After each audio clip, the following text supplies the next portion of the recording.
Framing ঠিক আছে?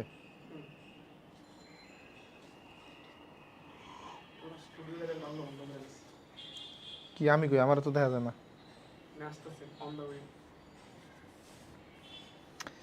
Hello everyone, আসসালামু আলাইকুম। কি অবস্থা সবার? আশা করি প্রত্যেকে ভালো আছো এবং সুস্থ আছো। তো আজকে আমাদের হচ্ছে এই যে লাস্ট অন নার্সিং প্রিপারেশন যে কোর্সটা ছিল, সেই কোর্সের শেষ ম্যাথ ক্লাস কিন্তু অনুষ্ঠিত হবে। আজকের ক্লাসে আমরা জ্যামিতি অধ্যায়টি নিয়ে আলোচনা করব। তোমরা একটু আমাকে কাইন্ডলি কমেন্ট করে জানাও যে আমার কথা এবং বোর্ডটা কি ক্লিয়ারলি দেখা যাচ্ছে কিনা। তো তোমরা একটু কাইন্ডলি কমেন্ট করে জানাও। কিছু স্টুডেন্ট অ্যাড হওয়ার পর আমরা কিন্তু ক্লাসটা শুরু করে দিব। ওকে, তো সবাই একটু চলে আসো ক্লাসে। আর তোমরা তোমাদের পরিচিত বন্ধু বান্ধব যারা আছে ওদেরকে মেনশন করে জানাই দাও যে আজকের ক্লাসটা শুরু হয়ে গিয়েছে। ওকে,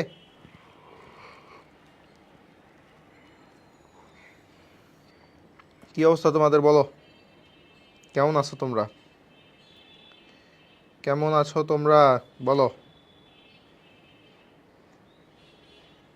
ওয়ালাইকুম আসসালাম।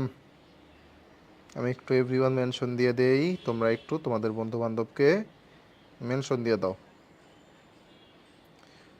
আজকের ক্লাসটা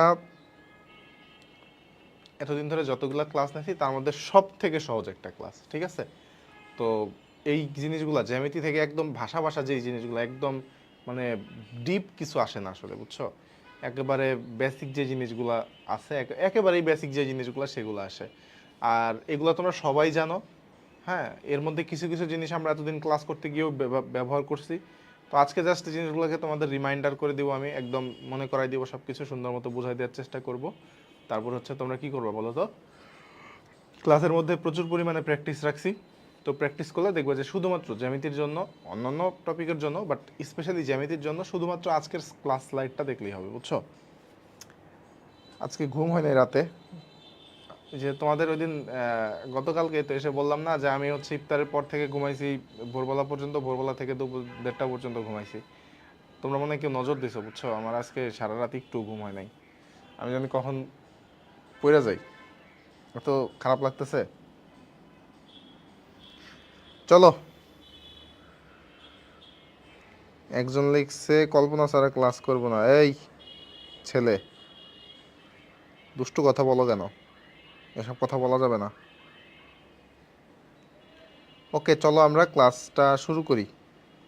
ক্লাসটা শুরু করি, চলো। একদম বেসিক জিনিসগুলো, হ্যাঁ, আমরা চলো ক্লাসটা শুরু করি।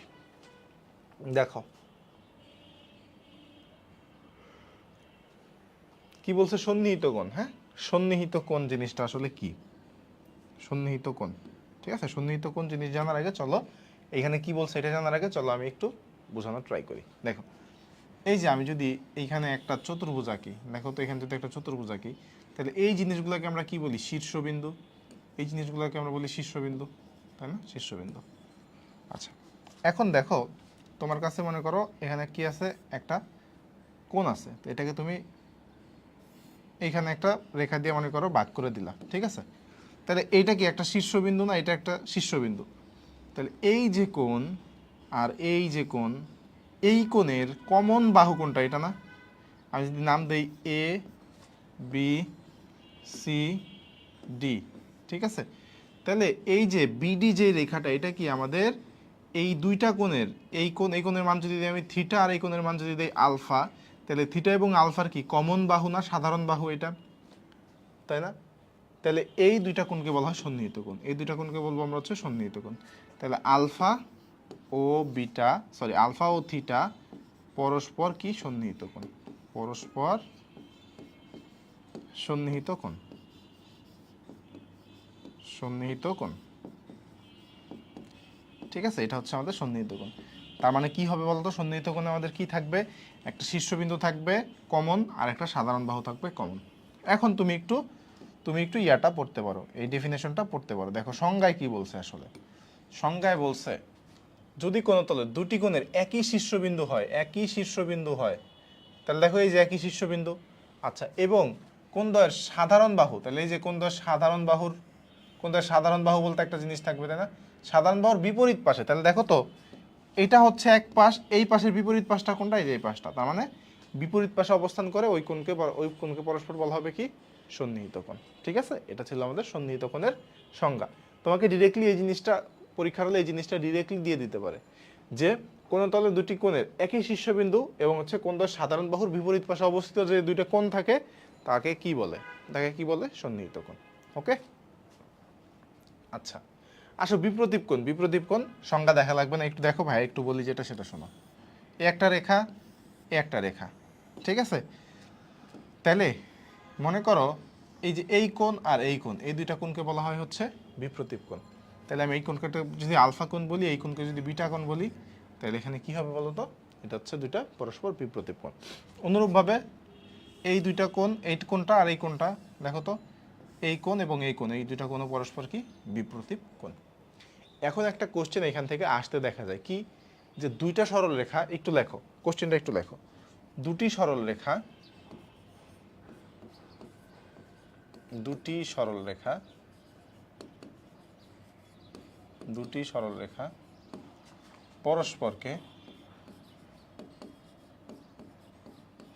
পরস্পরকে ছেদ করলে কয়টি কোণ উৎপন্ন হয়? ছেদ করলে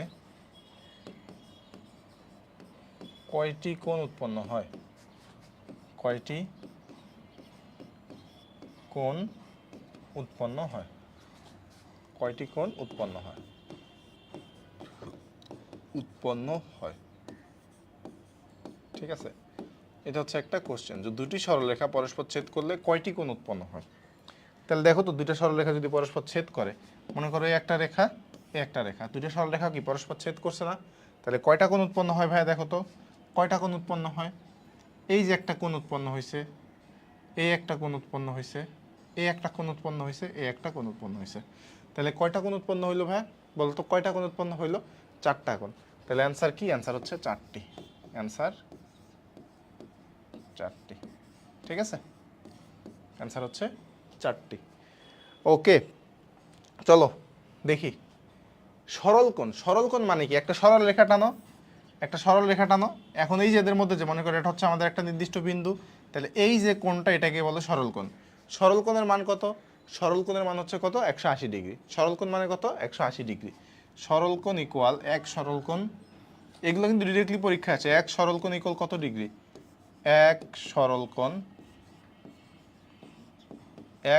কোণ ইকুয়াল কত বলো তো? 180 ডিগ্রি। আচ্ছা, ইকুয়াল হচ্ছে দুই সমকোণ। আমরা জানি এক সমকোণ ইকুয়াল কত? 90 ডিগ্রি। তাহলে দুই সমকোণ ইকুয়াল হচ্ছে কত? 180 ডিগ্রি। তাহলে এক সরল কোণ ইকুয়াল কত ভাইয়া? এক সরল কোণ ইকুয়াল হচ্ছে দুই সমকোণ বা 180 ডিগ্রি।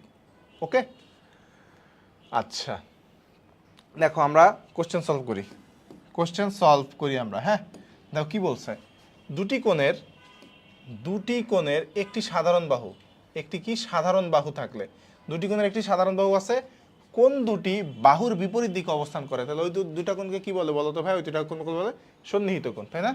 সন্নিহিত কোণ। আচ্ছা, পরেরটা দেখো কি বলছে, দুটি কোণের একই শীর্ষবিন্দু, এবং দেখো একই শীর্ষবিন্দু বলছে, তাই না? একই শীর্ষবিন্দু থাকলে এবং ওই দুটি কোণ যদি সাধারণ বাহুর বিপরীত বাহে, তাহলে সাধারণ বাহু কতটা আছে, তাহলে কি হবে ভাই? এটাও সন্নিহিত কোণই হবে, তাই না? সন্নিহিত কোণই হবে। তারপরে দেখো তো কি বলছে, দুটি সরল রেখা পরস্পরকে ছেদ করলে কয়টি কোণ তৈরি করে? দুইটা সরল রেখা পরস্পর ছেদ করলে কয়টা কোণ তৈরি করে জানো ভাই? এই যে দেখো কয়টা কোণ তৈরি করে, কয়টা? একটা, দুইটা, তিনটা, চারটা। কয়টা কোণ তৈরি করে? চারটা কোণ তৈরি করে, তাই না? খুবই সিম্পল। সরল কোণের পরিমাণ কত? সরল কোণের পরিমাণ 180 ডিগ্রি, তাই না? সরল কোণের পরিমাণ কত? 180 ডিগ্রি। একটি সরল রেখার সাথে অন্য একটি রেখাংশ নিলে যে দুটি সন্নিহিত কোণ উৎপন্ন হয় তার সমষ্টি কত বলো? একটি সরল রেখার সাথে অন্য একটি সরল রেখাংশ নিলে, যে দুটি সন্নিহিত কোণ উৎপন্ন হয় তার সমষ্টি কত? দেখো এই একটা সরল রেখা, ঠিক আছে, এই হচ্ছে আরেকটা সরল রেখা নিলাম আমরা, তাহলে যে দুইটা সন্নিহিত কোণ উৎপন্ন হয়, তাহলে সন্নিহিত কোণ কোন দুইটা হয়? সন্নিহিত কোণ কি? এই যে একটা সন্নিহিত কোণ, কারণ এটা হচ্ছে আমাদের কি, এটা হচ্ছে আমাদের সাধারণ শীর্ষ, আর এটা হচ্ছে আমাদের সাধারণ বাহু। তাহলে এটা একটা সন্নিহিত কোণ, এটা একটা সন্নিহিত কোণ, তাহলে এদের সমষ্টি কত? দেখো তো এই দুইটার সমষ্টি কত? এই কোণ এবং এই কোণের সমষ্টি কি দেখো তো? এই দুইটা কোণের সমষ্টি কি এই পুরা যোগফলটা না, পুরা যোগফলটা। তাহলে এই দুইটা কোণকে আমি মানে এদের সমষ্টি মানে কত বলো তো 180 ডিগ্রি না, সমষ্টি কল কত 180 ডিগ্রি। তাহলে 180 ডিগ্রি, আচ্ছা 180 ডিগ্রি দেওয়া আছে, ডিরেক্ট দেওয়া আছে, তার মানে এই নাম্বারটা হচ্ছে অ্যান্সার, তাই না? এই নাম্বারটা হচ্ছে অ্যান্সার। আচ্ছা বলো এই পর্যন্ত কি সবাই ক্লিয়ার কিনা? এই পর্যন্ত সবাই ক্লিয়ার কিনা একটু বলো, এই পর্যন্ত সবাই ক্লিয়ার কিনা একটু বলো, এই পর্যন্ত সবাই ক্লিয়ার কিনা একটু বলো। আচ্ছা এই পর্যন্ত কি সবাই ক্লিয়ার?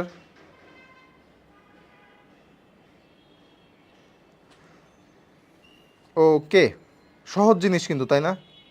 সহজ জিনিস, এগুলো তোমরা প্রতিনিয়ত অ্যাপ্লাই করে থাকো নিজেদের, মানে এতদিন যে পড়াশোনা করছো এই জিনিসগুলো রেগুলারলি তোমরা অ্যাপ্লাই করছো, ঠিক আছে? সো এই জিনিসগুলো একদম ক্লিয়ার থাকার কথা, আশা করি ক্লিয়ারও। ওকে আচ্ছা 90 সমকোণ মানে, আচ্ছা 90 ডিগ্রি সমকোণ, হ্যাঁ ওকে। সো চলো আমরা এখন পরের জায়গাটাতে যাই। আচ্ছা একটু এখানে আমি একটু কমেন্টের সেকশনটা একটু দেখি তো অ্যাড হয় কি না।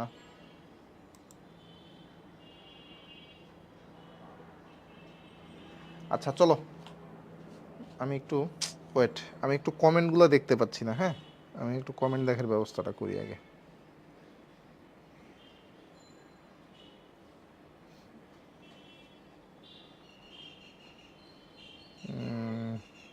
ওকে সো চলো আমরা এখন একটু দেখি কি বলছে সমকোণ ও লম্ব। সমকোণ মানে কি ভাই? সমকোণ ও লম্ব, দেখো সমকোণ ও লম্ব, এই যে একটা রেখা, এই একটা রেখা, এদের মধ্যবর্তী কোণ যদি 90 ডিগ্রি হয়, এই যে এদের মধ্যবর্তী কোণ যদি 90 ডিগ্রি হয়, যেমন দেখো এ বি সি, এদের মধ্যবর্তী কোণ যদি 90 ডিগ্রি হয়, অর্থাৎ এই কোণটার মান যদি 90 ডিগ্রি হয়, তাহলে তাকে বলবো কি আমরা, এই রেখা দুটো পরস্পর লম্ব আকারে আছে, অর্থাৎ এ বি রেখা এবং বিসি রেখা পরস্পর লম্ব আকারে আছে। এটাকে আমরা কি বলবো, যদি 90 ডিগ্রি থাকে তাহলে আমরা বলবো পরস্পর লম্ব আকারে আছে। তাহলে এদের মধ্যবর্তী কোণ কত? 90 ডিগ্রি, তাই না? আর সমকোণ মানে কত? যদি কোনো কোণের মান 90 ডিগ্রি হয় তাকে বলা হয় সমকোণ। তার মানে এক সমকোণ ইকুয়াল কত ডিগ্রি ভাই? এক সমকোণ ইকুয়াল হচ্ছে এক সমকোণ, এক সমকোণ ইকুয়াল কত? 90 ডিগ্রি, তাই না? এক সমকোণ ইকুয়াল হচ্ছে 90 ডিগ্রি। তাহলে দেখো তো কি বলছে, যদি একই রেখার উপর অবস্থিত দুটি সন্নিহিত কোণ পরস্পর সমান হয়, এত কথার দিকে আমরা যাব না, দুটি সন্নিহিত কোণ পরস্পর সমান হয় এই কথার দিকে আমরা যাব না, তবে কোণ দুটির প্রত্যেকটি হচ্ছে সমকোণ, অত কথার দিকে আমরা যাব না, ঠিক আছে? তুমি জাস্ট মনে রাখো যে সমকোণ মানে কি ভাই? সমকোণ মানে এদের মধ্যবর্তী কোণ হচ্ছে 90 ডিগ্রি। আর লম্ব কাকে বলবে? যখন দুইটা সরল রেখার মধ্যবর্তী কোণ হবে 90 ডিগ্রি তখন তাকে লম্ব রেখা বলবে। দ্যাটস ইট, এইটুকুই মনে রাখো, হ্যাঁ। আচ্ছা সূক্ষ্মকোণ মানে কি? সূক্ষ্মকোণ যেই কোণের মান 90 ডিগ্রি থেকে ছোট, অর্থাৎ দেখো তো এক সমকোণ থেকে ছোট, 90 ডিগ্রি থেকে ছোট, অর্থাৎ এক সমকোণ থেকে ছোট যে কোনো কোণকে কি বলে? সূক্ষ্মকোণ বলে। আর স্থূলকোণ কি ভাই? স্থূলকোণ কি? স্থূলকোণ হচ্ছে 90 ডিগ্রি থেকে বড় কিন্তু 180 ডিগ্রি থেকে ছোট, তাই না? 90 ডিগ্রি থেকে বড় কিন্তু 180 ডিগ্রি থেকে ছোট, এদেরকে বলবো আমরা কি ভাই? স্থূলকোণ। দেখো এই যে এক সমকোণ থেকে বড়, এক সমকোণ থেকে বড় কিন্তু দুই সমকোণ থেকে ছোট, এটাই হচ্ছে কি আমাদের স্থূলকোণ। এখন এটা কত হবে দেখো তো, এক সমকোণ মানে কত? 90 ডিগ্রি, 90 ডিগ্রি থেকে বড় মানে কত? 91 ডিগ্রি থেকে কত? থিটার মান, আমি যদি থিটা বলি বা এভাবে না বলি এমনি বলি যে 91 ডিগ্রি থেকে কত পর্যন্ত হবে? 179 ডিগ্রি পর্যন্ত। 180 ডিগ্রি হয়ে গেলে সেটা হয়ে যাবে কি? দুই সরল কোণ, দুই সমকোণ, অর্থাৎ এক সরল কোণ। তাহলে 91 ডিগ্রি থেকে 179 ডিগ্রি পর্যন্ত যে কোণগুলো আছে সেগুলোকে আমরা বলবো কি ভাই? সেগুলোকে আমরা বলবো হচ্ছে স্থূলকোণ। ওকে আচ্ছা প্রবৃত্ত কোণ, প্রবৃত্ত কোণ মানে হচ্ছে দুই সমকোণ থেকে বড় কিন্তু চার সমকোণ থেকে ছোট, ঠিক আছে? দুই সমকোণ থেকে বড়, দেখো এই যে দুই সমকোণ থেকে বড় কিন্তু চার সমকোণ থেকে ছোট কোণকে বলবো আমরা হচ্ছে প্রবৃত্ত কোণ। তাহলে দুই সমকোণ থেকে বড় কত? 180 ডিগ্রি মানে হচ্ছে দুই সমকোণ, তাহলে এর থেকে বড় কত? 181 ডিগ্রি। এটা থেকে কত? চার সমকোণ থেকে ছোট, অর্থাৎ 300 কত ডিগ্রি বলো তো? 59 ডিগ্রি, 359 ডিগ্রি, 360 ডিগ্রি সেটা হইলে সেটা হয়ে যাবে আবার চার সমকোণ, ঠিক আছে? তাহলে এটা হচ্ছে আমাদের প্রবৃত্ত কোণের রেঞ্জ। আশা করি সবাই বুঝতে পারছো। দেখো একান্তর কোণ, একান্তর কোণ জাস্ট ভাইয়া যেটুকু বলি এইটুকু একটু দেখো, হ্যাঁ। একান্তর কোণ, একান্তর কোণ একান্তর কোণ, এইটুকু জাস্ট একটু খেয়াল করো, আমি যেটুকু বলতেছি দ্যাটস এনাফ। ওকে, আচ্ছা, একান্তর কোণ, এই যে যে দুইটা কোণ উৎপন্ন হইলো, এই একটা কোণ আর এই একটা কোণ, এই দুইটা কোণকে বলা হচ্ছে পরস্পর একান্তর কোণ। একান্তর কোণের মান হচ্ছে পরস্পর সমান হয়, ঠিক আছে? একান্তর কোণের মান কি হয়? পরস্পর সমান হয়। এই যে দেখো, একান্তর কোণদ্বয় পরস্পর সমান হয়, একান্তর কোণদ্বয় পরস্পর কি হয়? সমান হয়। তাহলে দেখো তো, এই যে আমি যদি এটাকে বলি এ এবি রেখা, এটাকে যদি বলি সিডি রেখা, আর এই বিন্দুটাকে যদি বলি হচ্ছে আমরা পি বিন্দু, না পি বিন্দু না বলে এম বলি, আর এই বিন্দুটাকে যদি আমরা এন বলি, তাহলে দেখো তো, আমি যদি বলি হচ্ছে কোণ কোণ ডি এন এম, যদি বলি কোণ ডি এন এম, দেখো এই যে ডি এন এম, আর হচ্ছে এই কোণটা কত দেখো তো ভাই, এই কোণটা হচ্ছে A M N, A M N. দেখো তো, এরা কি পরস্পর একান্তর কোণ না? এরা কি পরস্পর একান্তর কোণ? এই একান্তর কোণদ্বয় পরস্পর কি হয় বলো তো ভাই? একান্তর কোণদ্বয় পরস্পর সমান হয়, ঠিক আছে? একান্তর কোণদ্বয় পরস্পর সমান হয়। দেখো এখন এইভাবে এইখান থেকে যদি স্যাররা একটু ক্রিয়েটিভ কোশ্চেন করে, এই টাইপের কোশ্চেন করতে পারে। মনে করো এই কোণটা হচ্ছে মনে করো আলফা, এই কোণটা হচ্ছে মনে করো বিটা, ঠিক আছে? এখন তোমাকে বলল যে আলফা ইকুয়াল 45 ডিগ্রি হলে, যে কোণ আলফা ইকুয়াল 45 ডিগ্রি হলে কোণ বিটা ইকুয়াল কত, কোণ বিটা ইকুয়াল কত, এই টাইপের একটা কোশ্চেন স্যাররা দিলেও দিতে পারে, ঠিক আছে? তাহলে দেখো, আলফা আর বিটা যেহেতু পরস্পর একান্তর কোণ, আর আমরা যেহেতু জানি একান্তর কোণ দুইটা পরস্পর সমান হয়, তাহলে আলফা যদি 45 ডিগ্রি হয়, তাহলে বিটা ইকুয়াল কত হবে? বিটা ইকুয়ালও 45 ডিগ্রি হবে, তাই না? বলো তো ক্লিয়ার কিনা এই পর্যন্ত? এই পর্যন্ত কি ক্লিয়ার সবাই? এই কি বলে বোর্ড, কোন খুঁজে পাচ্ছে না বলে, হাই হাই কি কয় এম এ? বলো এই পর্যন্ত সবাই ক্লিয়ার কিনা?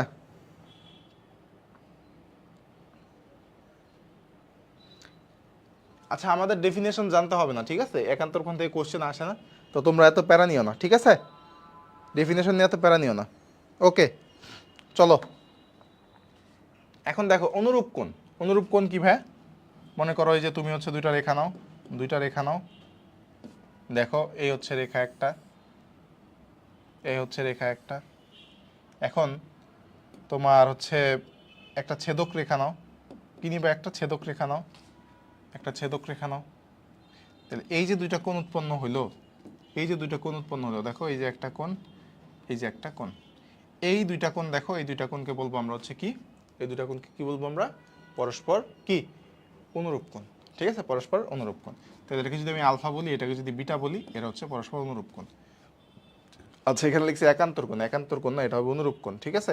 এটা কি হবে ভাই? এটা হবে হচ্ছে অনুরূপ কোণ। এটা কি হবে? অনুরূপ কোণ। হ্যাঁ, দেখো অনুরূপ কোণদ্বয় পরস্পর কি হয়? সমান হয়। অনুরূপ কোণদ্বয় কিন্তু পরস্পর সমান হয়। ওকে, অনুরূপ কোণ। দেখো আমি একটু এখানে লিখে দিই অনুরূপ কোণ। অনুরূপ অনুরূপ কোণদ্বয় কি হয়? পরস্পর সমান হয়। তাহলে এখন অনুরূপ কোণ আর একান্তর কোণ দেখো একই জিনিস না? মোটামুটি মানে দেখতে একটু মানে হচ্ছে দেখতে একই রকম, কিন্তু নাম আলাদা, তাই না? কারণ অনুরূপ আমাদের হচ্ছে একান্তর কোণের ক্ষেত্রে কি হয়েছিল? এই একই পাশে ছিল। দেখো এভাবে মনে রাখবা তুমি, আমি এভাবে মনে রাখতাম যে একান্তর কোণের ক্ষেত্রে এই কোণ দুইটা একই পাশে ছিল, অর্থাৎ এই রেখাদ্বয়ের মাঝখানে ছিল, এই রেখাদ্বয়ের মাঝখানে ছিল, ঠিক আছে? তাহলে আমি এভাবে মনে রাখতাম যে অনুরূপ কোণ দুটা কি হয়? রেখার মাঝখানে থাকে, বা আমি বলতে পারি একই পাশে থাকে। একই পাশে, দেখো তো এই দুটো কি একই পাশে আছে না? একই পাশে আছে। আর অনুরূপ কোণ হচ্ছে কি? রেখার দুইটা দুই পাশে থাকে। ওকে, এভাবে আমি মনে রাখতাম। ওকে, আচ্ছা এখন আসো, দেখো এই কোশ্চেনগুলো একটু খেয়াল করো। দেখো বলছে সরল রেখার উপর লম্ব অঙ্কন করলে কয়টি সমকোণ পাওয়া যাবে? মনে করো একটা সরল রেখা, এর উপর একটা লম্ব টানো, এর উপর একটা লম্ব টানো, তাহলে কয়টা সমকোণ পাইলাম? হ্যাঁ, কয়টা সমকোণ পাইলাম? এই একটা সমকোণ, এই একটা সমকোণ, তাহলে কয়টা সমকোণ পাওয়া যাবে? দুইটা সমকোণ পাওয়া যাবে, দুইটা সমকোণ পাওয়া যাবে। ওকে, সমকোণ কত ডিগ্রি? সমকোণ কত ডিগ্রি ভাই? সমকোণ কত ডিগ্রি বলো? সমকোণ হচ্ছে 90 ডিগ্রি, তাই না? 90 ডিগ্রি। এগুলো কিন্তু দেখো, দেখার সাথে সাথেই বলে দেওয়া যায়। যে কোণের ডিগ্রির পরিমাণ 90 ডিগ্রি তাকে কি বলে? তাকে সমকোণ বলে, তাই না? খুবই সিম্পল, খুবই সিম্পল। এক সমকোণ অপেক্ষা ছোট কোণকে কি বলে ভাই? ছোট কোণকে কি বলে? সূক্ষ্মকোণ। এক সমকোণ থেকে ছোট কোণকে ভাই কি বলে? সূক্ষ্মকোণ। একটি কোণের মান 80 ডিগ্রি হলে একে কি বলে? দেখো অপশনে কি আছে? স্থূলকোণ, সূক্ষ্মকোণ, সমকোণ, সরলকোণ। 90 ডিগ্রি থেকে ছোট কোণকে আমরা কি বলি বলো তো ভাই? তাকে কি বলি? সূক্ষ্মকোণ, তাই না? সূক্ষ্মকোণ, সূক্ষ্মকোণ। খুব সিম্পল। কোনটি স্থূলকোণ তাহলে একটু বলো তো এটা তোমরা? কোনটি স্থূলকোণ বলো? তোমরা একটু বলো কোনটি স্থূলকোণ? বলো তো কোনটি স্থূলকোণ? ডিগ্রি বলো, ডিগ্রি বলো, কোনটি স্থূলকোণ এখানকার? এখানকার কোনটি স্থূলকোণ বলো? কোনটি স্থূলকোণ বলো বলো বলো?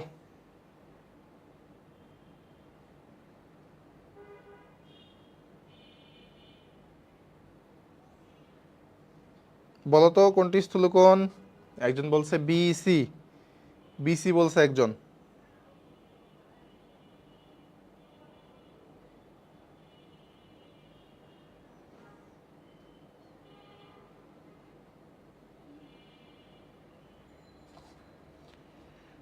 কি রে ভাই, আমি কমেন্ট দেখতে পাই না কেন? আচ্ছা বিসি, দুইটা অপশন, দুইটা অপশন। এই তো এই তো এই তো এতক্ষণ পরে ধরতে পারছো। দেখো আমাদের স্থূলকোণ মানে কি? স্থূলকোণ মানে হচ্ছে কি ভাই? স্থূলকোণ মানে 90 ডিগ্রি থেকে বড়, অর্থাৎ 90 ডিগ্রি থেকে বড় মানে কত? ধরো 91 ডিগ্রি, 91 ডিগ্রি থেকে কত পর্যন্ত? 91 ডিগ্রি থেকে 179 পর্যন্ত, 179 পর্যন্ত, তাই না? তাহলে দেখো তো 45 ডিগ্রি তো আমাদের সূক্ষ্মকোণ, এটা না অ্যান্সার। 45 ডিগ্রি কি সূক্ষ্মকোণ? এটা তো অ্যান্সার হচ্ছে না। দেখো 180 ডিগ্রি কি? 180 ডিগ্রি কি? দুই সরলকোণ, দুই সমকোণ বা এক সরলকোণ, এক সরলকোণ। তাহলে আর এটা তো 180 ডিগ্রি তো এই রেঞ্জের মধ্যে নাইও, তাহলে এটাও না, এটাও না। আর 90 ডিগ্রি তো সমকোণ, এটাও না, একটাও অ্যান্সার নাই। তার মানে প্রকৃতপক্ষে এখানে অ্যান্সার নাই। তো অপশনে যদি তোমার এখানে 180 জায়গায় হচ্ছে তোমাকে 160 দিত, এটা না দিয়ে যদি বলতো যে 160, তাহলে এটা হয়ে যেত আমাদের কি বলতো? এটা হয়ে যেত আমাদের হচ্ছে কি? স্থূলকোণ। ওকে, সো এখানে একটু টাইপিং মিস্টেক হয়েছে আসলে। দেখো কি বলছে? এক সমকোণ থেকে বড় কিন্তু দুই সমকোণ থেকে ছোট, এটাকে কি বলে আমরা? এটাকে বলে আমরা হচ্ছে স্থূলকোণ। এটাকে আমরা বলি স্থূলকোণ, ঠিক আছে? এগুলো কিন্তু পরীক্ষায় আসে। দেখো 150 ডিগ্রি কোণটা কি হবে বলো তো? 150 ডিগ্রি কোণ কি হবে? এটা এটা হচ্ছে স্থূলকোণ, কারণ এটা 90 ডিগ্রি থেকে বড় কিন্তু 180 ডিগ্রি থেকে ছোট। ওকে, বুঝা যায়? দেখো তারপর এটা কি আছে? দুই সমকোণ অপেক্ষা বড়, ও চার সমকোণ অপেক্ষা ছোট, এটাকে কি বলে? এটাকে কি বলে? একটু অ্যান্সার বলে দাও তো, একটু বলে দাও কি বলে এটাকে? এটাকে কি বলে বলো?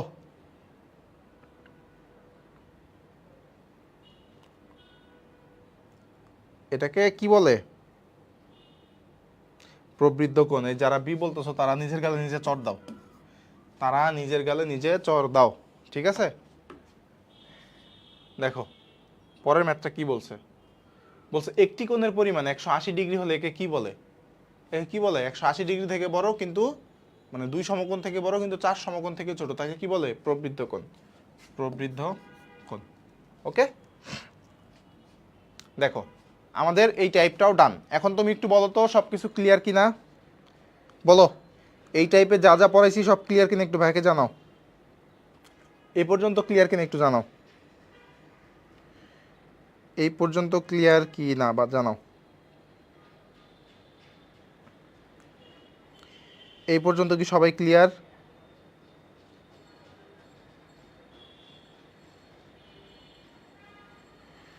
আলহামদুলিল্লাহ ক্লিয়ার, ক্লিয়ার। ওকে,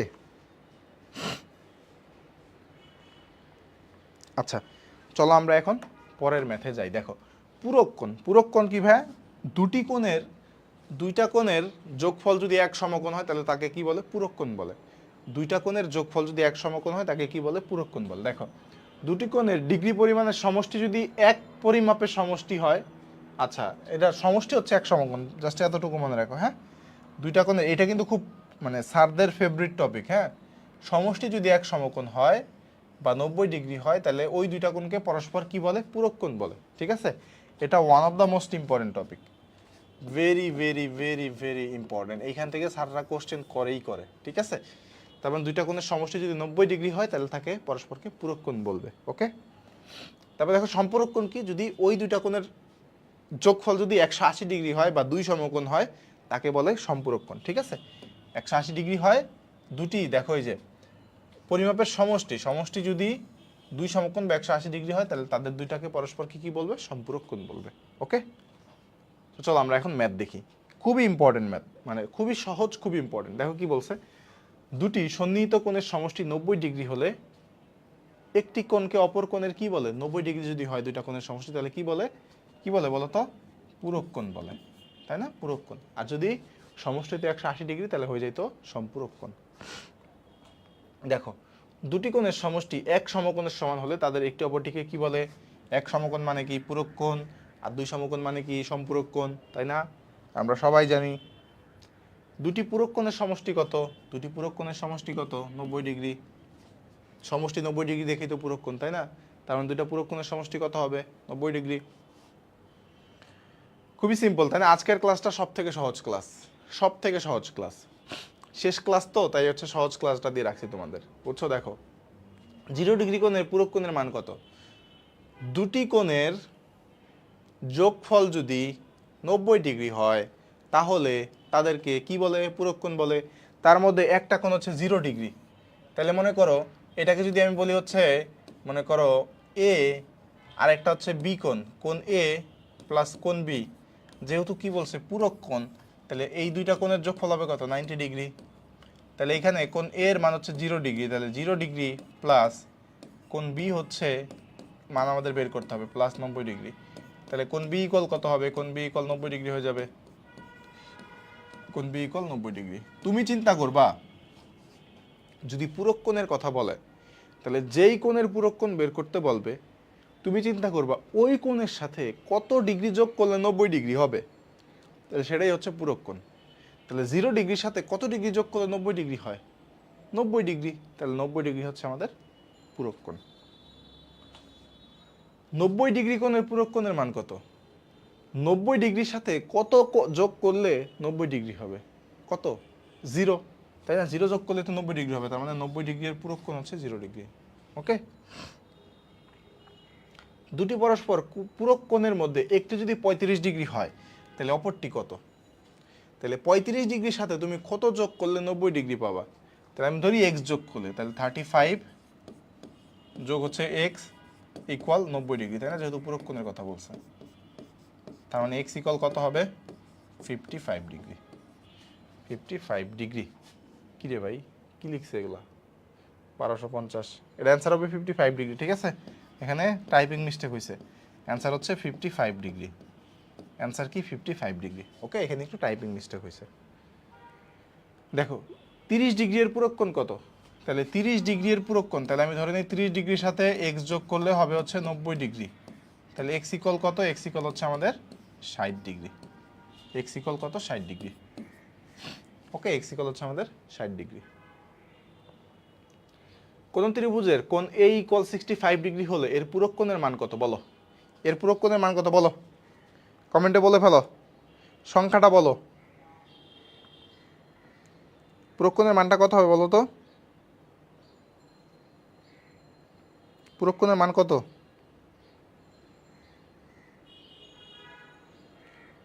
বলো, পূরক কোণের মান কত হবে? সাবাস। এই 65 সাথে কত যোগ করলে আমার 90 ডিগ্রি হবে? কত? 25। 25 যোগ করলে 90 ডিগ্রি হবে। 35 যোগ করলে কিন্তু 100 ডিগ্রি হয়ে যাবে। তোমরা কিন্তু এই ভুল করো না, খবরদার। সবাই কিন্তু এই ভুলটাই করবা পরীক্ষার হলে গিয়া। দেখো একটি কোণ তার পূরক কোণের অপেক্ষা 24 বেশি হলে কোণটির মান কত? একটি কোণ তার পূরক কোণ অপেক্ষা কত বেশি? 24 বেশি। তাহলে অপশন টেস্ট করবো আমরা। দেখো যেই কোণটার পূরক কোণ বের করবো তা কত? 24 বেশি। দেখো একটি কোণ তার পূরক কোণ অপেক্ষা 24 ডিগ্রি বেশি। দেখো তো ক নম্বর, মানে এ নাম্বার, এ নাম্বার কোণ দেয়া আছে কত? 57 ডিগ্রি। তাহলে এটার পূরক কোণ কত? এত এর পূরক কোণ, এত এর পূরক কোণ, এত এর পূরক কোণ কত ভাইয়া? এত এর পূরক কোণ হচ্ছে আমাদের কত হবে বলো তো? 33 ডিগ্রি হবে না? 33 ডিগ্রি। তাহলে দেখো 33 এর সাথে তুমি যদি 24 যোগ করো, কি কি বলছে পূরক কোণ অপেক্ষা 24 বেশি, তাহলে 33 এর সাথে যদি তুমি 24 ডিগ্রি যোগ করো তাহলে কত হবে ভাই? 57 ডিগ্রি হবে কিন্তু, তাই না? 57 ডিগ্রি। তাহলে দেখো তো এই 57 ডিগ্রির পূরক কোণ যেটা, এটার পূরক কোণ কত? 33 ডিগ্রি। আর এই 33 এর সাথে 24 যোগ করলে কিন্তু তুমি এই কোণটাই পাইতেছো। তার মানে অ্যান্সার হবে কত? অ্যান্সার হবে এ। খুবই সিম্পল ম্যাথ, তাই না? এগুলো কিন্তু পরীক্ষায় আসে, হ্যাঁ, পরীক্ষায় কিন্তু আসে। দুটি সন্নিহিত কোণের সমষ্টি দুই সমকোণ বা 180 ডিগ্রি হলে একটিকে অপরটিকে কি বলে বলতো? সম্পূরক কোণ। দুইটা কোণের সমষ্টি যদি দুই সমকোণ হয় তাহলে একটা আরেকটার কি? সম্পূরক কোণ। ওকে, একটি কোণ 30 ডিগ্রি হলে এর সম্পূরক কোণ কত? তাহলে তুমি চিন্তা করবে 30 ডিগ্রির সাথে কত যোগ করলে 180 ডিগ্রি হবে। তাহলে 30 ডিগ্রির সাথে আমি কত যোগ করলে 180 ডিগ্রি হবে বলো তো? আমি ধরলাম x যোগ করলে 180 ডিগ্রি হবে। তাহলে কত হবে এখানে? x ইকুয়াল হচ্ছে আমাদের 150 degree. x equal 150 degree. x equal কত? 150 ডিগ্রি। কি সুন্দর সহজ ম্যাথ। 45 ডিগ্রির সম্পূরক কোণ কত? এর সাথে কত যোগ করলে 180 হবে? 135। 135, তাই না? 135। 78 ডিগ্রির সম্পূরক কোণ কত? কত যোগ করলে 180 হবে? 102 যোগ করলে 180 হবে, তাই না? 102 যোগ করলে 180 হবে। খুবই সিম্পল এগুলা, খুবই সিম্পল। 80 ডিগ্রির সম্পূরক কোণ কত? কত? 100 ডিগ্রি। কি সহজ জিনিস। 28 ডিগ্রি কোণের সম্পূরক কোণের অর্ধেক কত? এটা একটু বলো তো সবাই। 28 ডিগ্রি কোণের সম্পূরক কোণের অর্ধেক কত? এটা একটু বলো সবাই, বলো। 28 ডিগ্রি কোণের সম্পূরক কোণের অর্ধেক কত? এটা সবাই একটু বলো আমাকে, দেখি কতটুকু শিখলা তোমরা, বলো।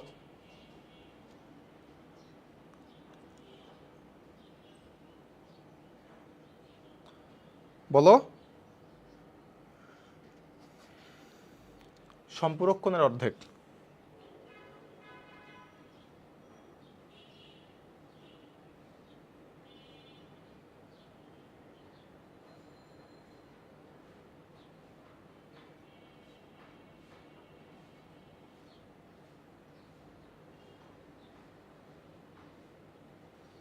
কি লাইভ কি চলে না? এই তো, এই তো একজন বলছে বুঝি নাই। কি বুঝো নাই ভাই? কি বুঝো নাই? আমার কমেন্টগুলো কেন ঝামেলা করতেছে ভাই? দাঁড়াও একটা সেকেন্ড একটু, হ্যাঁ, এক সেকেন্ড। রাতিম, এখানে কমেন্টগুলো দেখতে পারতেছি না কেন? এখানে কি কমেন্ট আসে না? ক্লাস চলতেছে, সমস্যা নেই, দিক দিয়ে আসো, প্যারা নাই। 1 মিনিট, হ্যাঁ, একটু সময় নিচ্ছি তোমাদের থেকে।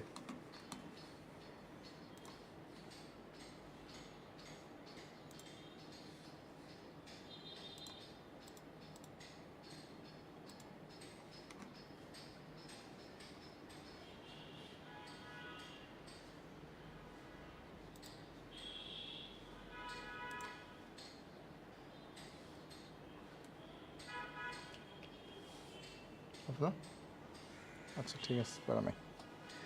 ওকে, কমেন্ট দেখতে পাচ্ছি, বাট থেকে থেকে আসতেছে। দেখো বলছে 28 ডিগ্রি কোণের সম্পূরক কোণ। তাহলে 28 ডিগ্রির সম্পূরক কোণ আমরা আগে একটু বের করি, হ্যাঁ। তাহলে 28 এর সাথে কত যোগ করব? x যোগ করব। এদের যোগফল হবে কত? 180 ডিগ্রি, তাই না? তাহলে দেখো তো x ইকুয়াল কত হবে?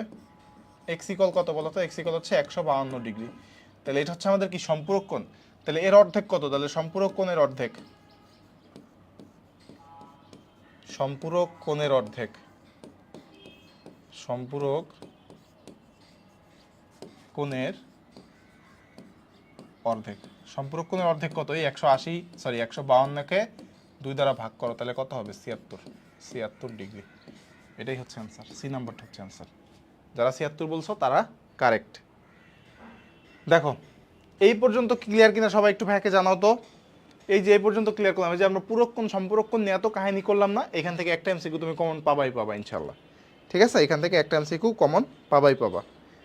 ওকে, সবাই একটু বলো এই পর্যন্ত ক্লিয়ার কি না? সবাই একটু বলো এই পর্যন্ত ক্লিয়ার কি না? ওকে, ওকে, সেরা। চলো এখন আমরা এখন কই যাব? নতুন টপিকে যাব, ত্রিভুজ। ত্রিভুজ কি বলতো? তিনটা রেখা দ্বারা আবদ্ধ যেই কি বলে ক্ষেত্রফল মানে ক্ষেত্র আছে তাকেই বলা হচ্ছে আমাদের ত্রিভুজ। ঠিক আছে, এখানে একটা সুন্দর অনুসিদ্ধান্ত আছে, এই জিনিসটা আমাদের মাথায় রাখতে হবে। ত্রিভুজের যে কোনো দুই বাহুর সমষ্টি তার তৃতীয় বাহু অপেক্ষা কি হবে? বৃহত্তর হইতে হবে। যে কোনো দুই বাহুর সমষ্টি তার তৃতীয় বাহু অপেক্ষা কি হইতে হবে? বৃহত্তর হইতে হবে।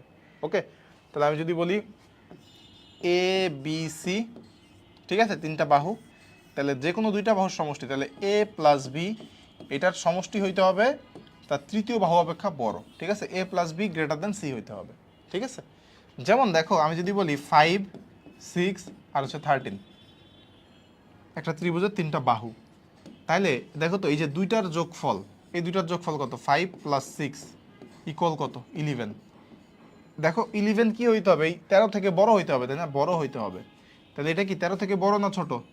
13 থেকে কিন্তু বড় না, তাই না? বড় না, এখানে তাহলে নট ইকুয়াল দিয়ে দেবো, নট গ্রেটার দেন 13। তার মানে যেহেতু বড় না, তার মানে এই তিনটা দ্বারা ত্রিভুজ গঠন সম্ভব না। এই তিনটা দ্বারা কি ত্রিভুজ গঠন সম্ভব না? ত্রিভুজ গঠন সম্ভব নয়। ত্রিভুজ গঠন সম্ভব নয়। কি? ত্রিভুজ গঠন সম্ভব নয়। ওকে, তাহলে ত্রিভুজের যে কোনো, এটা কিন্তু তোমার ডিরেক্টলি কোশ্চেন আসতে পারে, তাহলে ত্রিভুজের যে কোনো দুই বাহুর সমষ্টি কি হবে? তৃতীয় বাহু অপেক্ষা বৃহত্তর হবে। সমান হইলেও কিন্তু হবে না, বড় হইতে হবে। ওকে, দেখো ত্রিভুজ হওয়ার শর্ত কি, এটা ডিরেক্টলি আসতে পারে। কি বলছে? 1 নম্বরে বলছে যে কোনো দুই বাহুর দৈর্ঘ্যের যোগফল তৃতীয় বাহু অপেক্ষা ক্ষুদ্রতর। ক্ষুদ্রতর কি হবে নাকি বৃহত্তর হবে? বৃহত্তর হবে। 2 নম্বরে বলছে যে কোনো দুই বাহুর দৈর্ঘ্যের যোগফল তৃতীয় বাহু অপেক্ষা বৃহত্তর। এটাই সঠিক, বি নাম্বারটাই সঠিক। ঠিক আছে, বি নাম্বারটা সঠিক। দেখো ত্রিভুজের তিন বাহুর দৈর্ঘ্য যথাক্রমে এ বি ও সি হলো নিচের কোনটি সঠিক? দেখো এ বি সি, তার মানে যে কোনো দুইটার যোগফল তৃতীয় বাহুটা থেকে বড় হইতে হবে, তাহলে A plus B greater than C হবে, তাই না? A plus B greater than C হবে। ওকে, দেখো কি বলছে, ত্রিভুজের তিন বাহুর দৈর্ঘ্য সেন্টিমিটারে দেয়া হলো, কোন ক্ষেত্রে ত্রিভুজ অঙ্কন করা সম্ভব? কোন ক্ষেত্রে ত্রিভুজ অঙ্কন করা সম্ভব? তাহলে ত্রিভুজ অঙ্কন করা সম্ভব হবে কখন বলো তো? যখন যে কোনো দুই বাহুর সমষ্টি তৃতীয় বাহু অপেক্ষা কি হবে? বড় হবে। তাহলে দেখো তো এ নাম্বারে আছে কি ভাই? 2 5 আর হচ্ছে 8, 2 5 আর হচ্ছে 8। তাহলে প্রথম দুইটাকে যোগ করি, দেখো তো 2 আর 5 কত? 7। এটা কি 8 থেকে বড়? এটা কিন্তু 8 থেকে বড় না। তার মানে যেহেতু দুইটা বাহুর যোগফল তৃতীয় বাহু অপেক্ষা বড় হইতেছে না, তার মানে এটা দ্বারা ত্রিভুজ গঠন করা যাবে না। এটা দ্বারা ত্রিভুজ গঠন করা যাবে না। দেখো 2 নম্বরটা দেখো, বি নম্বরে কি বলছে? বি নম্বর হচ্ছে 3 4 হচ্ছে 5, তাই না? 3 4 আর হচ্ছে 5। তাহলে এই 3 আর 4 কে যোগ করো, 3 আর 4 যোগ করলে কত হবে? 7। 7 কি 5 থেকে বড়? হ্যাঁ বড়। তার মানে এ দ্বারা ত্রিভুজ গঠন করা যাবে। ত্রিভুজ গঠন করা যাবে। বি নাম্বারটাই হচ্ছে অ্যান্সার। বি নাম্বারটা হচ্ছে আমাদের অ্যান্সার। নিচের কোনটি একটি ত্রিভুজের বাহুর অনুপাত হতে পারে না? অনুপাত হতে পারে না মানে কি? ওই যে মানে মোট কথা এখানে ত্রিভুজের তিনটা বাহুর দৈর্ঘ্য দেয়া আছে, আমাকে বের করতে হবে যে আসলে কোন ক্ষেত্রে ত্রিভুজ গঠন করা যাবে না। অনুপাত হতে পারে না, হতে পারে না মানে ত্রিভুজ গঠন করা যেতে পারে না, এটা আমাকে বের করতে হবে। তাহলে দেখো তো এ নাম্বারে কি বলছে? এ নাম্বার হচ্ছে 3 4 7, তাই না? প্রথম দুইটাকে যোগ করো, 3 আর 4 কত? 7। 7 আর এই 7 কি সমান হয়ে গেছে? সমান হইলেও কিন্তু আমরা কি ত্রিভুজ গঠন করতে পারবো না। আসলে আমাদের কি হতে হবে? বড় হইতে হবে। সমান হইতে হইলেও মানে সমান হইলেও আমরা ত্রিভুজ গঠন করতে পারবো না। তার মানে এইটাই হচ্ছে আমাদের ত্রিভুজের তিন বাহুর অনুপাত হতে পারে না। বাকিগুলোর ক্ষেত্রে দেখো তো, বাকিগুলোর ক্ষেত্রে একটু দেখো। বি নম্বরের ক্ষেত্রে, বি নম্বরের ক্ষেত্রে কি আছে দেখো তো? 4 5 6, তাই না? তাহলে দেখো তো 4 আর 5 কে যোগ করো তুমি, 4 আর 5 যোগ করলে কত হবে? 9। 9 কিন্তু কি 6 থেকে বড়, এটা যাবে। সি নাম্বার একটু দেখো তো, সি নাম্বার হচ্ছে আমাদের আছে 12 5 13। তাহলে দেখো তুমি 12 আর 5 কে যদি যোগ করো তাহলে কত হবে? 17। 17 কিন্তু কি 13 থেকে বড়। তার মানে এই ক্ষেত্রে আমরা কি ত্রিভুজ গঠন করতে পারবো, তাই না? গঠন করতে পারবো। ডি নাম্বারে কি আছে? ডি নাম্বার আছে হচ্ছে 3 5 8। তাহলে এখানে দেখো তো 3 আর 5 যোগ করলে কত হয়? 8। এ 8 আর 8 কিন্তু সমান হয়ে গেছে। তাহলে এই ক্ষেত্রেও কিন্তু আমরা ত্রিভুজ গঠন করতে পারবো না। তার মানে অ্যান্সার কিন্তু দুইটা, এ আর ডি দুইটাই অ্যান্সার। ঠিক আছে, এ আর ডি দুইটাই অ্যান্সার, এ আর ডি দুইটাই অ্যান্সার। ঠিক আছে? দেখো অনেকে বলতেছো বিসি না, বিসি না, এখানে বলছে নিচের কোনটি একটি ত্রিভুজের বাহুর অনুপাত হতে পারে না, মানে কি ত্রিভুজ গঠন করা যেতে পারে না, এটা বলছে। হ্যাঁ, তার মানে এ আর ডি এর ক্ষেত্রে ত্রিভুজের বাহু গঠন করা যাবে না। ওকে, দেখো এখানে কিছু অনুসিদ্ধান্ত আছে যে ত্রিভুজের 3 কোণের সমষ্টি 2 সমকোণ, এটা আমরা সবাই জানি তাই না? ত্রিভুজের 3 কোণের সমষ্টি কত? 2 সমকোণ। ত্রিভুজের 3টি কোণের সমষ্টি 2 সমকোণ, এটা আমরা সবাই জানি। দেখো একটা ত্রিভুজকে, দেখো এইটা আমি একটু বলে বুঝাই তোমাদের, এখানে একটু দেখাই। দেখো মনে করো একটা ত্রিভুজ আছে আমাদের কাছে, হ্যাঁ, এই একটা ত্রিভুজ আছে। এখন এই ত্রিভুজের একটা বাহুকে তুমি বর্ধিত করো, এই বাহুটাকে বর্ধিত করলাম, তাহলে এই যে কোণটা এটাকে বলা হয় বহিঃস্থ কোণ, বহিঃস্থ কোণ। ঠিক আছে, তাহলে আমি একটু নাম দেই এ বি সি ডি। ঠিক আছে, এ বি সি ডি। তাহলে এই যে বহিঃস্থ কোণ, এই যে বহিঃস্থ কোণ হবে এই বাহুর বাদে আর যে দুইটা এই যে কোণ সি বাদে বাকি যে দুইটা কোণ আছে এ আর বি, এদের যোগফলের সমান।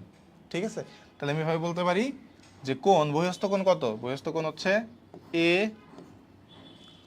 সি ডি ইকুয়াল এই দুইটা কোণের যোগফল। তাহলে বলতে পারি কোণ এ প্লাস কোণ বি, কোণ বি, এই দুইটা কোণের কি হবে? যোগফল হবে। তাহলে একটা কোণের বহিঃস্থ কোণ হবে ওই কোণ বাদে বাকি যে দুইটা অন্তঃস্থ কোণ আছে তাদের যোগফলের সমান। ওকে, আশা করি আমি বুঝাইতে পারছি। এই দুটো অনুসিদ্ধান্ত ছিল। এখন চলো আমরা একটু ম্যাথ করি। দেখো ম্যাথ করি একটু। ত্রিভুজের 3 কোণের সমষ্টি কত ভাইয়া? ত্রিভুজের 3 কোণের সমষ্টি হচ্ছে 180 ডিগ্রি, তাই না? ত্রিভুজের 3 কোণের সমষ্টি কত?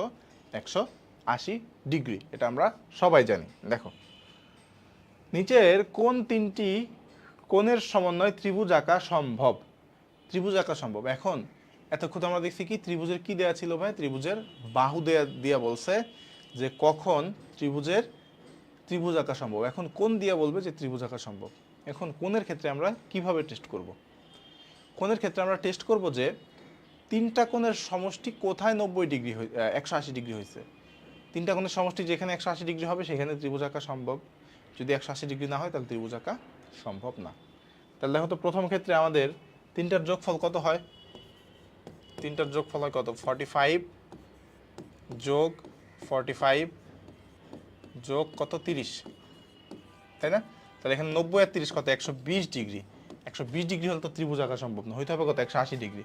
তার মানে এটা কিন্তু সম্ভব না। দেখো তো এই 90 আর 60 কত? 150, 150 আর 45 কত? 195, এটাও সম্ভব না, লাগবে কত? 180।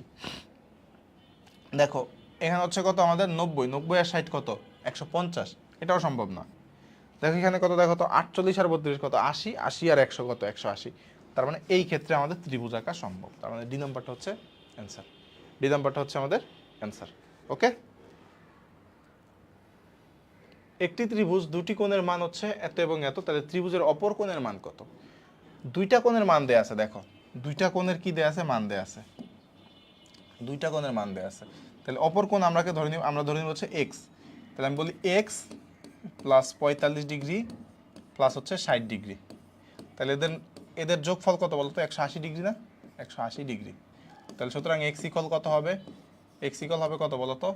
এখানে হচ্ছে 105, তাহলে 180 ডিগ্রি মাইনাস 105 ডিগ্রি, তাহলে কত হবে ভাই? এখানে হচ্ছে আমাদের 75 ডিগ্রি। তাহলে অপর কোণটার মান কত? 75 ডিগ্রি, তাই না? অপর কোণের মান কত? 75 ডিগ্রি। একটি ত্রিভুজের দুই কোণের সমষ্টি হচ্ছে 160 ডিগ্রি। তাহলে দুই কোণের সমষ্টি কত? 160 ডিগ্রি। দুই কোণের সমষ্টি 160 ডিগ্রি। তাহলে তৃতীয় কোণটির মান কত? তাহলে দুই কোণের সমষ্টি 160 ডিগ্রি, তৃতীয় কোণকে আমি ধরে নিলাম এক্স ইকুয়াল কত? তিন কোণের সমষ্টি হচ্ছে আমাদের 180 ডিগ্রি। তাহলে এক্স ইকুয়াল কত? 20 ডিগ্রি। এক্স ইকুয়াল হচ্ছে আমাদের 20 ডিগ্রি। এক্স ইকুয়াল হচ্ছে আমাদের 20 ডিগ্রি। ওকে, একটি ত্রিভুজের দুটি কোণের যোগফল 100 ডিগ্রি এবং উক্ত দুটি কোণের বিয়োগফল 40 ডিগ্রি, তাহলে তৃতীয় কোণের পরিমাণ কত? তাহলে দেখো এখানে আমাদের অত কাহিনী না করলেও চলবে। দেখো দুটি কোণের যোগফল কত? 100 ডিগ্রি। তাহলে দুইটা কোণের যোগফল যদি হয় 100 ডিগ্রি, দুইটা কোণের যোগফল যদি 100 ডিগ্রি হয়, তাহলে তৃতীয় কোণ কত হবে? 180 ডিগ্রি থেকে 100 ডিগ্রি বিয়োগ দাও, তাহলে থাকে কত? 100 ডিগ্রি, সরি 80 ডিগ্রি। এটাই হচ্ছে অ্যান্সার। অত কাহিনী করতে হবে না। বলতো এই ম্যাথটা বুঝছো কিনা? এই ম্যাথটা বুঝছো কিনা একটু বলো, এই ম্যাথটা কি ক্লিয়ার কিনা সবাই বলো, এই ম্যাথটা কি সবাই ক্লিয়ার, এই ম্যাথটা ক্লিয়ার কিনা জানাও আমাকে।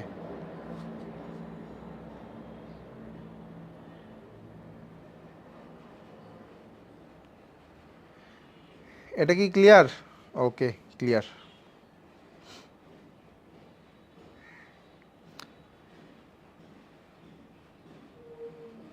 আচ্ছা একজন বলছে আবার বুঝাই দেন ভাই। দেখো একটি ত্রিভুজের দুটি কোণের যোগফল হচ্ছে 100 ডিগ্রি, বলছে উক্ত দুটি কোণের বিয়োগফল 40 ডিগ্রি। এই জিনিসটুকু দিছে তোমাদের আসলে কনফিউজড করার জন্য, উক্ত দুটি কোণের বিয়োগফল 40 ডিগ্রি এইটুকু দিছে আসলে কনফিউজড করার জন্য। এইটুকু না থাকলেও কোনো সমস্যা নাই, ঠিক আছে, এইটুকু না থাকলেও কোনো সমস্যা নাই। দেখো দুটি কোণের যোগফল হচ্ছে 100 ডিগ্রি, তাই না, 100 ডিগ্রি। তাহলে আমরা জানি ত্রিভুজের তিন কোণের সমষ্টি কত, এই দুইটা কোণের সমষ্টি 100 ডিগ্রি যোগ আরেকটা কোণ হচ্ছে এক্স, তাহলে তিন কোণের সমষ্টি কত আমরা জানি 180 ডিগ্রি। তাহলে এক্স ইকুয়াল কত, 80 ডিগ্রি, এক্স ইকুয়াল কত আমাদের 80 ডিগ্রি। ওকে, আশা করি বুঝছো। দেখো একটি ত্রিভুজের তিনটি কোণের পরিমাণ যথাক্রমে এত এত এত হলে বৃহত্তম কোণটির মান কত। বৃহত্তম কোণ কত দেখো তো, এই তিনটার মধ্যে সবচেয়ে বড় কে, এই তিনটার মধ্যে সবচেয়ে বড় কে ভাই, এক্স তো এক্সই, এক্স বাই টু মানে কত, এক্স এর অর্ধেক, 3x বাই টু মানে কত 1.5x, তাহলে তিনটার মধ্যে সবচেয়ে বড় কে 1.5x অর্থাৎ 3x বাই টু। এখন বড় কোণের মান আমরা বের করব। দেখো এই যে ত্রিভুজের তিনটা কোণ দেয়া আছে, আমরা জানি এই ত্রিভুজের তিন কোণের সমষ্টি কত ভাই, তিন কোণের সমষ্টি কত 180 ডিগ্রি, তাই না, 180 ডিগ্রি। তাহলে দেখো তো আমরা যদি এখন x এর মানটা বের করি, তাহলে দেখো তো এখানে কত হবে, লসাগুলের 2 মানে হচ্ছে 2x প্লাস x প্লাস এখানে কত 3x ইকুয়াল হচ্ছে 180 ডিগ্রি। তাহলে দেখো তো এখানে আমি পাচ্ছি কত, আর গুণন করে দাও, তাহলে 6x ইকুয়াল 360 ডিগ্রি, তাই না। তাহলে x ইকুয়াল কত, x ইকুয়াল হচ্ছে আমাদের 60 ডিগ্রি। x ইকুয়াল যদি 60 ডিগ্রি হয় তাহলে সবচেয়ে বড় কোণ কোনটা, বৃহত্তম কোণ, বৃহত্তম কোণ, বৃহত্তম কোণ কত 3x বাই টু না, 3x বাই টু। তাহলে এখন দেখো তো 3 ইন্টু এক্স মানে কত ভাই, এক্স মানে হচ্ছে 60 ডিগ্রি ডিভাইডেড বাই 2, তাহলে এখানে কত হবে, তিন দিয়ে কাটাকাটি করলে 90, তাহলে 90 ডিগ্রি। এ নাম্বারটা হচ্ছে অ্যান্সার, বুঝা গেছে, এ নাম্বারটা হচ্ছে অ্যান্সার। তোমরা আমার আগে অ্যান্সার দিচ্ছ, তার মানে তোমরা বুঝতে পারছো। দেখো একটি ত্রিভুজের একটি বাহু বর্ধিত করলে যে কোণ উৎপন্ন হয় তার ত্রিভুজটি কি বলতো। এই যে মনে করো একটা ত্রিভুজ, এই ত্রিভুজের এই বাহুটাকে যদি আমরা বর্ধিত করি, এই বাহুটাকে বর্ধিত করি, এটাকে কি বলছিলাম, বহিঃস্থ কোণ না, বহিঃস্থ কোণ, বহিঃস্থ কোণ, সি নাম্বারটা হচ্ছে অ্যান্সার। ওকে, বহিঃস্থ কোণ। আচ্ছা এখন বলো তো এই পর্যন্ত কি তোমরা সবাই বুঝছো কিনা, ক্লাসে যা যা পড়ানো হইলো এখন পর্যন্ত কি সব ক্লিয়ার, যা যা পড়ানো হলো এখন পর্যন্ত কি সব ক্লিয়ার।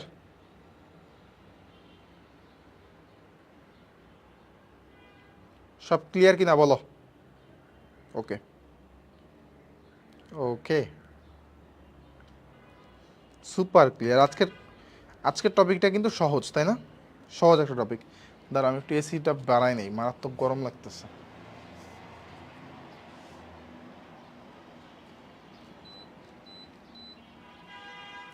ওকে চলো আমরা এখন একটু দেখি কি বলছে। সমবাহু ত্রিভুজ, সমবাহু ত্রিভুজ মানে কি, যেই ত্রিভুজের কি তিনটা কোণই তিনটা বাহুই সমান তাকে কি বলে, সমবাহু ত্রিভুজ বলে। দেখো যে ত্রিভুজের তিনটি বাহু সমান তাকে সমবাহু ত্রিভুজ বলে।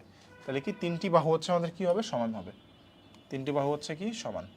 ওকে আচ্ছা সমবাহু ত্রিভুজের তিনটি কোণও কিন্তু আমাদের পরস্পর সমান হয়, হ্যাঁ তিনটি কোণও কিন্তু পরস্পর সমান এবং প্রত্যেকটির পরিমাণ কত, প্রত্যেকটির পরিমাণ হচ্ছে 60 ডিগ্রি, এটা আমাদের মাথায় রাখতে হবে। সমবাহু ত্রিভুজের প্রত্যেকটি কোণের পরিমাণ হচ্ছে 60 ডিগ্রি। তাহলে সমবাহু ত্রিভুজের তিনটি কোণ সমান, তিনটি বাহু সমান এবং তিনটা কোণের মান কত, 60 ডিগ্রি করে, ঠিক আছে, তিনটা কোণের মান কত, 60 ডিগ্রি করে। ওকে দেখো সমদ্বিবাহু ত্রিভুজ কি, যে কোনো দুইটা বাহু সমান হবে, যে কোনো দুইটা বাহু সমান হবে।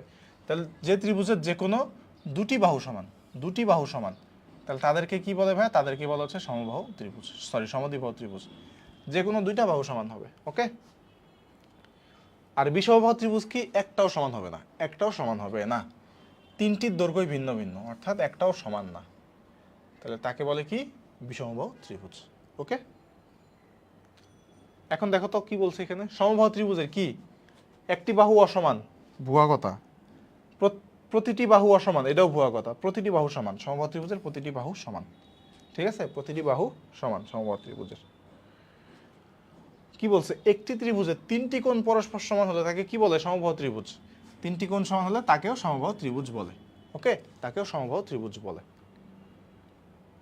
সমবাহু ত্রিভুজের প্রত্যেকটি কোণ অন্তস্থ কোণের মান কত? 60 ডিগ্রি করে। এখন তোমাকে যদি কোশ্চেন করে, দেখো এই কোশ্চেনটা একটু লেখো তো, এটা একটু লেখো সবাই। সমবাহু ত্রিভুজের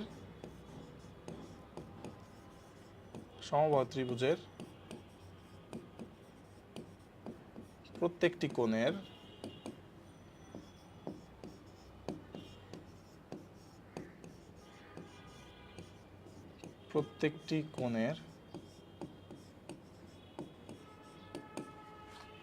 বহিঃস্থ কোণের মান কত?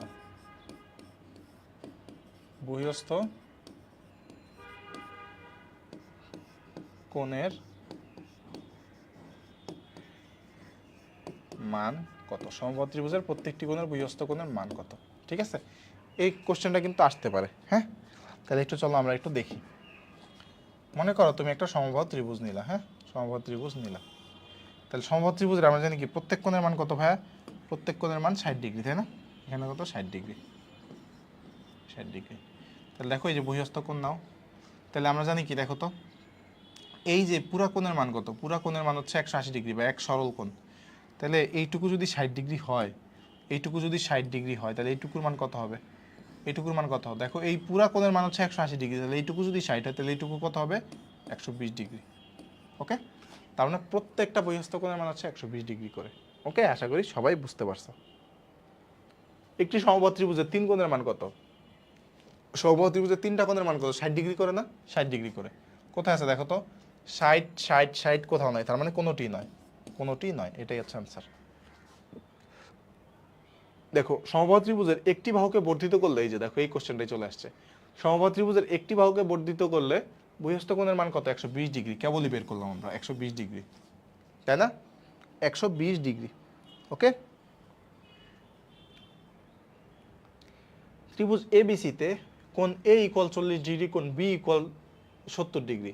তাহলে ত্রিভুজ এবিসি কি ধরনের ত্রিভুজ? কি ধরনের ত্রিভুজ বলো তো?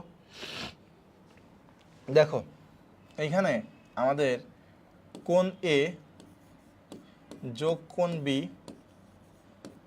যোগ কোণ সি ইকুয়াল কত? আমরা জানি তিন কোণের সমষ্টি 180 ডিগ্রি। তাহলে কোণ এ দেয়া আছে হচ্ছে 40 ডিগ্রি, কোণ বি দেয়া আছে কত? কোণ বি দেয়া আছে 70 ডিগ্রি, কোণ সি আমাদের বের করতে হবে, ইকুয়াল হচ্ছে 180 ডিগ্রি। আচ্ছা, এখানে কোণ 70 ডিগ্রি হয়ে গেছে। হ্যাঁ, কোণ 70 না। তাহলে দেখো তো কোণ সি এর মান আমরা পাচ্ছি কত? কোণ সি এর মান আমরা পাইছি হচ্ছে 70 ডিগ্রি। তাহলে দেখো তো এখানে তোমার কোণ বি এর মান 70 ডিগ্রি, কোণ সি এর মান 70 ডিগ্রি। তাহলে দুইটা কোণের মান যদি সমান হয়, তাহলে ওই ত্রিভুজকে বলে সমদ্বিবাহু ত্রিভুজ। যদি দুইটা বাহু সমান হয় তাও সমদ্বিবাহু, দুইটা কোণ যদি সমান হয় তাও সমদ্বিবাহু।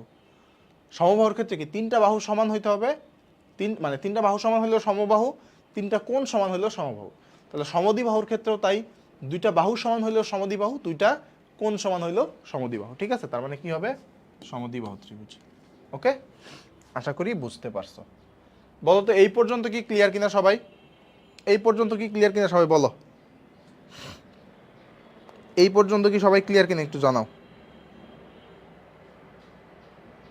এই পর্যন্ত কি সবাই ক্লিয়ার কিনা একটু জানাও।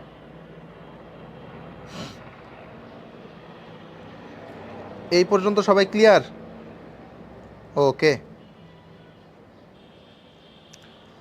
চলো আমরা এখন একটু পরের ম্যাথে যাই। দেখো সমকোণী ত্রিভুজ। সমকোণী ত্রিভুজ মানে কি? যেই ত্রিভুজের একটা কোণ সমকোণ হবে, অর্থাৎ 90 ডিগ্রি হবে।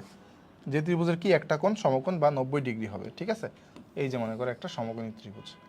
দেখো এই যে কোণটা, এই যে কোণটা দেখো, এই যে কোণটা কিন্তু আমাদের কত? 90 ডিগ্রি। তার মানে যেই ত্রিভুজের কি হবে? যেই ত্রিভুজের একটা কোণ সমকোণ হবে এবং বাকি দুটো কোণ কি হবে? সূক্ষ্ম কোণ হবে। তাহলে তাকে বলবো কি আমরা? কি বলবো সমকোণী ত্রিভুজ। দেখো এই যে এটা আছে 90 ডিগ্রি, এটা কি 90 ডিগ্রি না? তাহলে বাকি যে দুইটা কোণ এই দুইটা কোণের সমষ্টি কত হবে? এই দুটো কোণের সমষ্টি হবে 90 ডিগ্রি। তাহলে এই 90 ডিগ্রি আর এদের সমষ্টি 90 ডিগ্রি, তাহলে দুইটা মিলে 180 ডিগ্রি। ঠিক আছে, আশা করি বুঝতে পারছো। দেখো কি বলছে, যে ত্রিভুজের একটি কোণ সমকোণ, কি একটি কোণ সমকোণ তাকে কি বলে? সমকোণী ত্রিভুজ বলে। দেখো এখানে কি বলছে, সমকোণের বিপরীত বাহুকে বলা হয় অতিভুজ। তাহলে দেখো তো এই যে এটা কি সমকোণ, তাহলে সমকোণের বিপরীত বাহু কোনটা? এই যে এটা। তাহলে এ বি সি যদি বলি আমি, তাহলে সমকোণের বিপরীত বাহু হচ্ছে এসি, এসি হচ্ছে আমাদের অতিভুজ। ঠিক আছে, সমকোণ সংলগ্ন বাহুদয়কে একটিকে ভূমি আর একটিকে লম্ব বলে। তাহলে এটাকে বলবো আমরা হচ্ছে ভূমি আর এটাকে বলবো হচ্ছে লম্ব। ওকে, তাহলে দেখো সমকোণী ত্রিভুজের অতিভুজই হচ্ছে বৃহত্তম বাহু। তাহলে দেখো এখানে দেখেই বোঝা যাচ্ছে অতিভুজ যেটা সেটা হচ্ছে বৃহত্তম বাহু, তাই না? অতিভুজ হচ্ছে আমাদের বৃহত্তম বাহু। দেখো সূক্ষ্মকোণী ত্রিভুজ, যে ত্রিভুজের তিনটি কোণই সূক্ষ্মকোণ তাকে সূক্ষ্মকোণ বলে, তাই সূক্ষ্মকোণী ত্রিভুজ বলে। এখান থেকে কোশ্চেন খুব একটা আসে না, তারপর আমরা দেখে রাখি। হ্যাঁ, তিনটি কোণই সূক্ষ্মকোণ হইতে হবে, তাকে সূক্ষ্মকোণী ত্রিভুজ বলে। এই এখন আবার ঠান্ডা লাগতেছে, এসিটা একটু অফ করে দিই।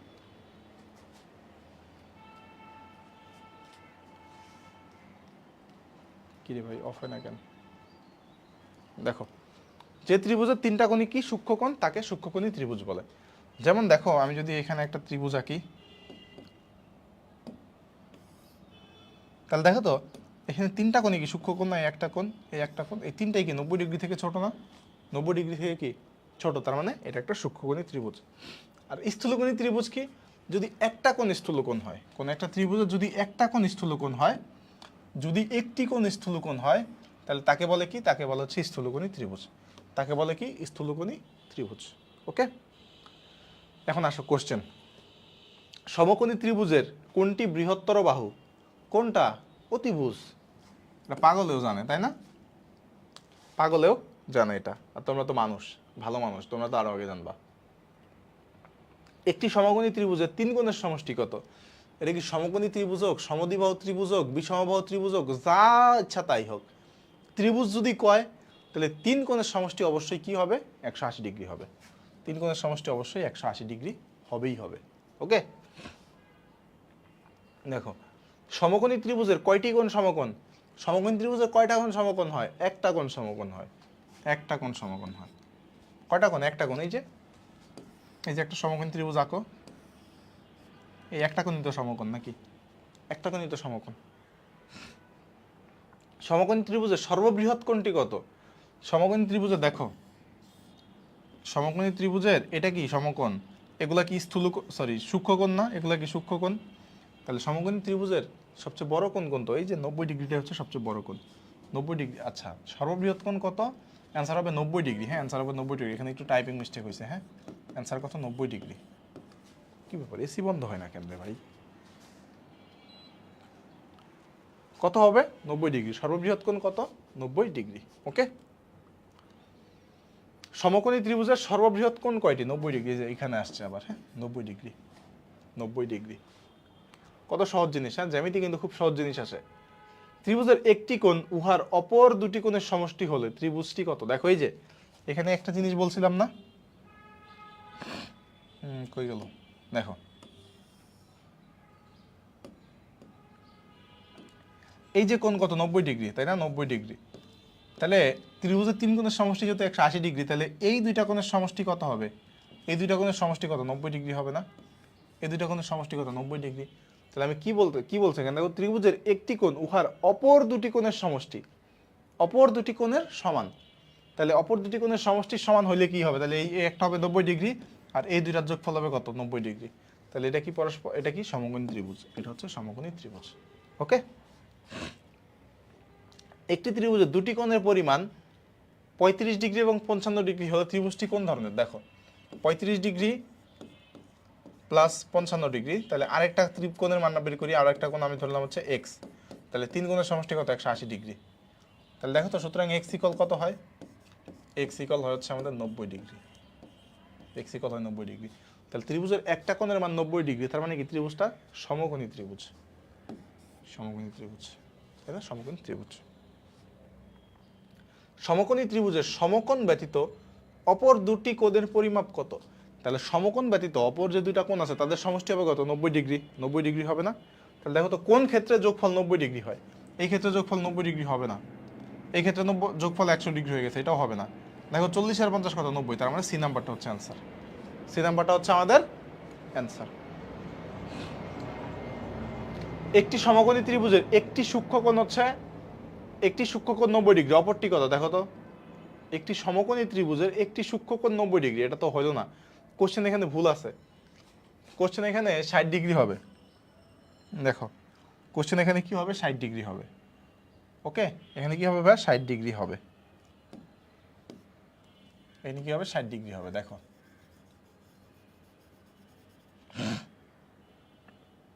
কত হবে, 60 ডিগ্রি। মাই গড,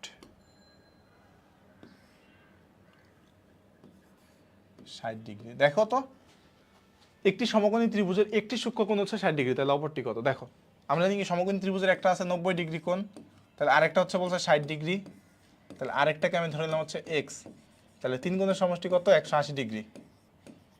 তাহলে এক্স ইকুয়াল কত হয়ে যাবে, এক্স ইকুয়াল হয়ে যাবে 30 ডিগ্রি, তাই না, এক্স ইকুয়াল হয়ে যাবে 30 ডিগ্রি। তাহলে ডি নাম্বারটা হচ্ছে অ্যান্সার। ওকে, ডি নাম্বারটা হচ্ছে অ্যান্সার। সমকোণ ত্রিভুজের সমকোণের বিপরীত একটি কোণ 60 ডিগ্রি হলে অপর কোণটি কত হবে, অপর কোণটি হবে 30 ডিগ্রি। 30 ডিগ্রি, কারণ দেখো একটা সমকোণ আর একটা 60 আর 30 90, তাহলে 90 90 180। ওকে, বলো তো এই পর্যন্ত কি সবাই ক্লিয়ার কিনা, এই পর্যন্ত সবাই ক্লিয়ার কিনা বলো, এটা হোমওয়ার্ক থাকবে এখানে যা আছে। ও মাই গড, কি হলো, এমন হয় কেন, ও হ্যাং খেয়ে গেছে বোর্ডটা। দেখো 80 নম্বর কি বলছে, একটি সমকোণী ত্রিভুজের সূক্ষ্মকোণ দ্বয়ের পার্থক্য যদি 60 ডিগ্রি হয় তাহলে ক্ষুদ্রতর কোণের মান কত। সূক্ষ্মকোণ দ্বয়ের পার্থক্য 60 ডিগ্রি না, কি ব্যাপার আজকে এত টাইপিং মিস্টেক কেন। এখানে 6 ডিগ্রি হবে, মানে কি হবে 6 ডিগ্রি হবে, এখানে হবে কি 6 ডিগ্রি। হ্যাঁ 6 ডিগ্রি, কয় ডিগ্রি 6 ডিগ্রি। ওকে, সূক্ষ্মকোণ দ্বয়ের পার্থক্য যদি হয় 6 ডিগ্রি তাহলে আমাদের ক্ষুদ্রতম কোণের মান কত, ক্ষুদ্রতম কোণের মান কত, ঠিক আছে, ক্ষুদ্রতর কোণের মান কত সেটা আমাদের বের করতে হবে। দেখো তাহলে আমি ধরে নেই যে সূক্ষ্মকোণ দ্বয়ের দুইটার মধ্যে একটা হচ্ছে এক্স, আরেকটা কত, একটা যদি এক্স হয় আরেকটা কত হবে ভাই, কত হবে বলো তো, এক্স মাইনাস 6 হবে না। বা দেখো পার্থক্য যদি 6 বলে তাহলে একটাকে এক্স ধরো আরেকটাকে তুমি এক্স প্লাস 6 ধরো। হ্যাঁ এক্স প্লাস 6 ধরো, কোনো আপত্তি নেই, এক্স প্লাস 6 ধরো। তাহলে দেখো তো একটা সমকোণী ত্রিভুজের যে সূক্ষ্মকোণ দুইটা আছে তাদের পার্থক্য হচ্ছে কত 6, তাহলে এই দুইটার মধ্যে পার্থক্য কত 6, তাহলে ওই যে সূক্ষ্মকোণ দুইটা আছে তাদের যোগফল কত হবে, তাদের যোগফল কত 90 ডিগ্রি হবে না, তাদের যোগফল কত 90 ডিগ্রি, আর একটা তো সমকোণ।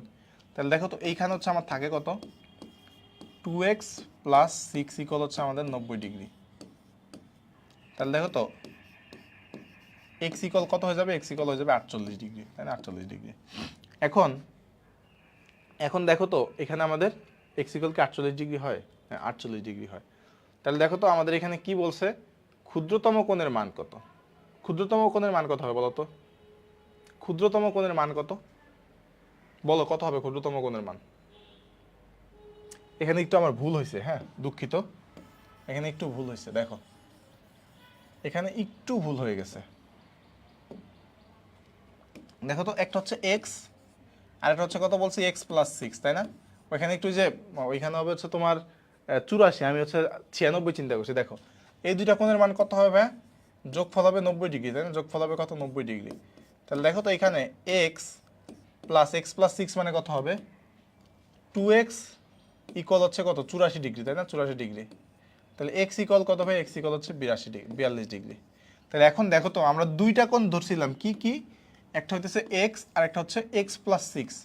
তাহলে এই দুইটার মধ্যে ছোট কোণটা দেখো তো, ছোট কোণটা এক্স ছোট না, এক্স এর সাথে 6 যোগ করছি তার মানে কি এক্স তো এক্স প্লাস 6 তো বড়, তাহলে এক্স হচ্ছে ছোট। তাহলে এক্স যদি ছোট হয়, এক্স যদি ছোট হয় তাহলে আমাদের ক্ষুদ্রতর কোণের মান কত 42 ডিগ্রি। এই ম্যাথটা বুঝছো কিনা একটু বলো তো, এটা বুঝছো কিনা একটু বলো, এটা কি বুঝছো কিনা একটু বলো, এটা বুঝছো কিনা একটু বলো, এটা কি ক্লিয়ার কিনা একটু জানাও।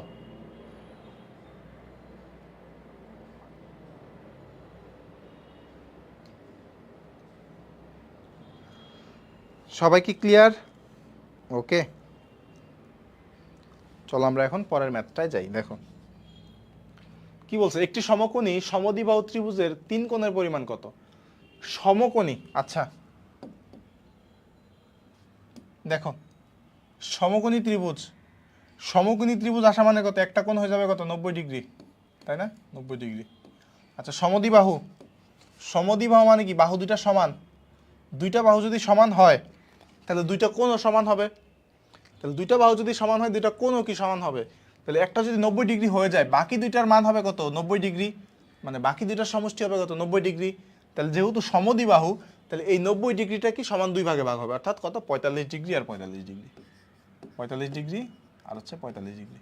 তাহলে কোন তিনটা কি কি 90 ডিগ্রি 45 ডিগ্রি 45 ডিগ্রি, এই তো ডি নাম্বারটা হচ্ছে অ্যান্সার। ওকে, আশা করি বোঝা গেছে। সমদ্বিবাহু ত্রিভুজের সূক্ষ্মকোণ দুটির সমষ্টি কত হবে? সমদ্বিবাহু ত্রিভুজের সূক্ষ্মকোণ দুটির সমষ্টি কত হবে বলো তো একটু। আচ্ছা সমদ্বিবাহু সমকোণী ত্রিভুজ, হ্যাঁ দেখো সমদ্বিবাহু হোক, এখানে সমকোণী বলছে, সমকোণী মানে কত, একটা মানে কত, একটা মানে 90 ডিগ্রি, তাহলে এখন বাকি যাই বলুক না কেন বাকি দুইটা কোণের সমষ্টি অবশ্যই 90 ডিগ্রি হইতে হবে, তাহলে 180 ডিগ্রি কিন্তু হয় না, তাহলে বাকি দুইটা কোণের সমষ্টি কত 90 ডিগ্রি। ওকে, আশা করি বুঝতে পারছো। দেখো পিথাগোরাসের উপপাদ্য, তোমরা কি একটু বলো তো এ পর্যন্ত কি ক্লিয়ার কিনা, এ পর্যন্ত ক্লিয়ার কিনা একটু জানাও, এ পর্যন্ত কি ক্লিয়ার? আচ্ছা পিথাগোরাসের উপপাদ্য তোমরা সবাই জানো, পিথাগোরাসের উপপাদ্য কি সবাই আমরা জানি। তাহলে দেখো তো আমরা একটু পিথাগোরাসের উপপাদ্যটা লিখি। এখানে কি বলছে এটা একটা ফ্যাক্ট, আর ভাই কি বলি এটা হচ্ছে ভালো মতো বোঝার ট্রাই করো। দেখো এটা হচ্ছে আমাদের কি সমকোণ ত্রিভুজ যার একটা কোণ হচ্ছে সমকোণ, তাহলে এটাকে আমরা হচ্ছে সূক্ষ্মকোণ হিসাবে ট্রিট করতেছি, এটাও সূক্ষ্মকোণ আমাদের।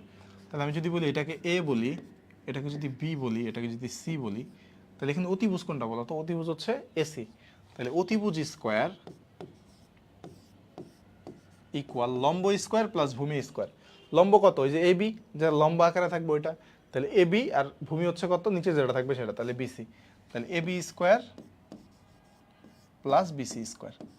তাহলে পিথাগোরাসের উপপাদ্যটা কি ভাইয়া, পিথাগোরাসের উপপাদ্য হচ্ছে অতিভুজ স্কোয়ার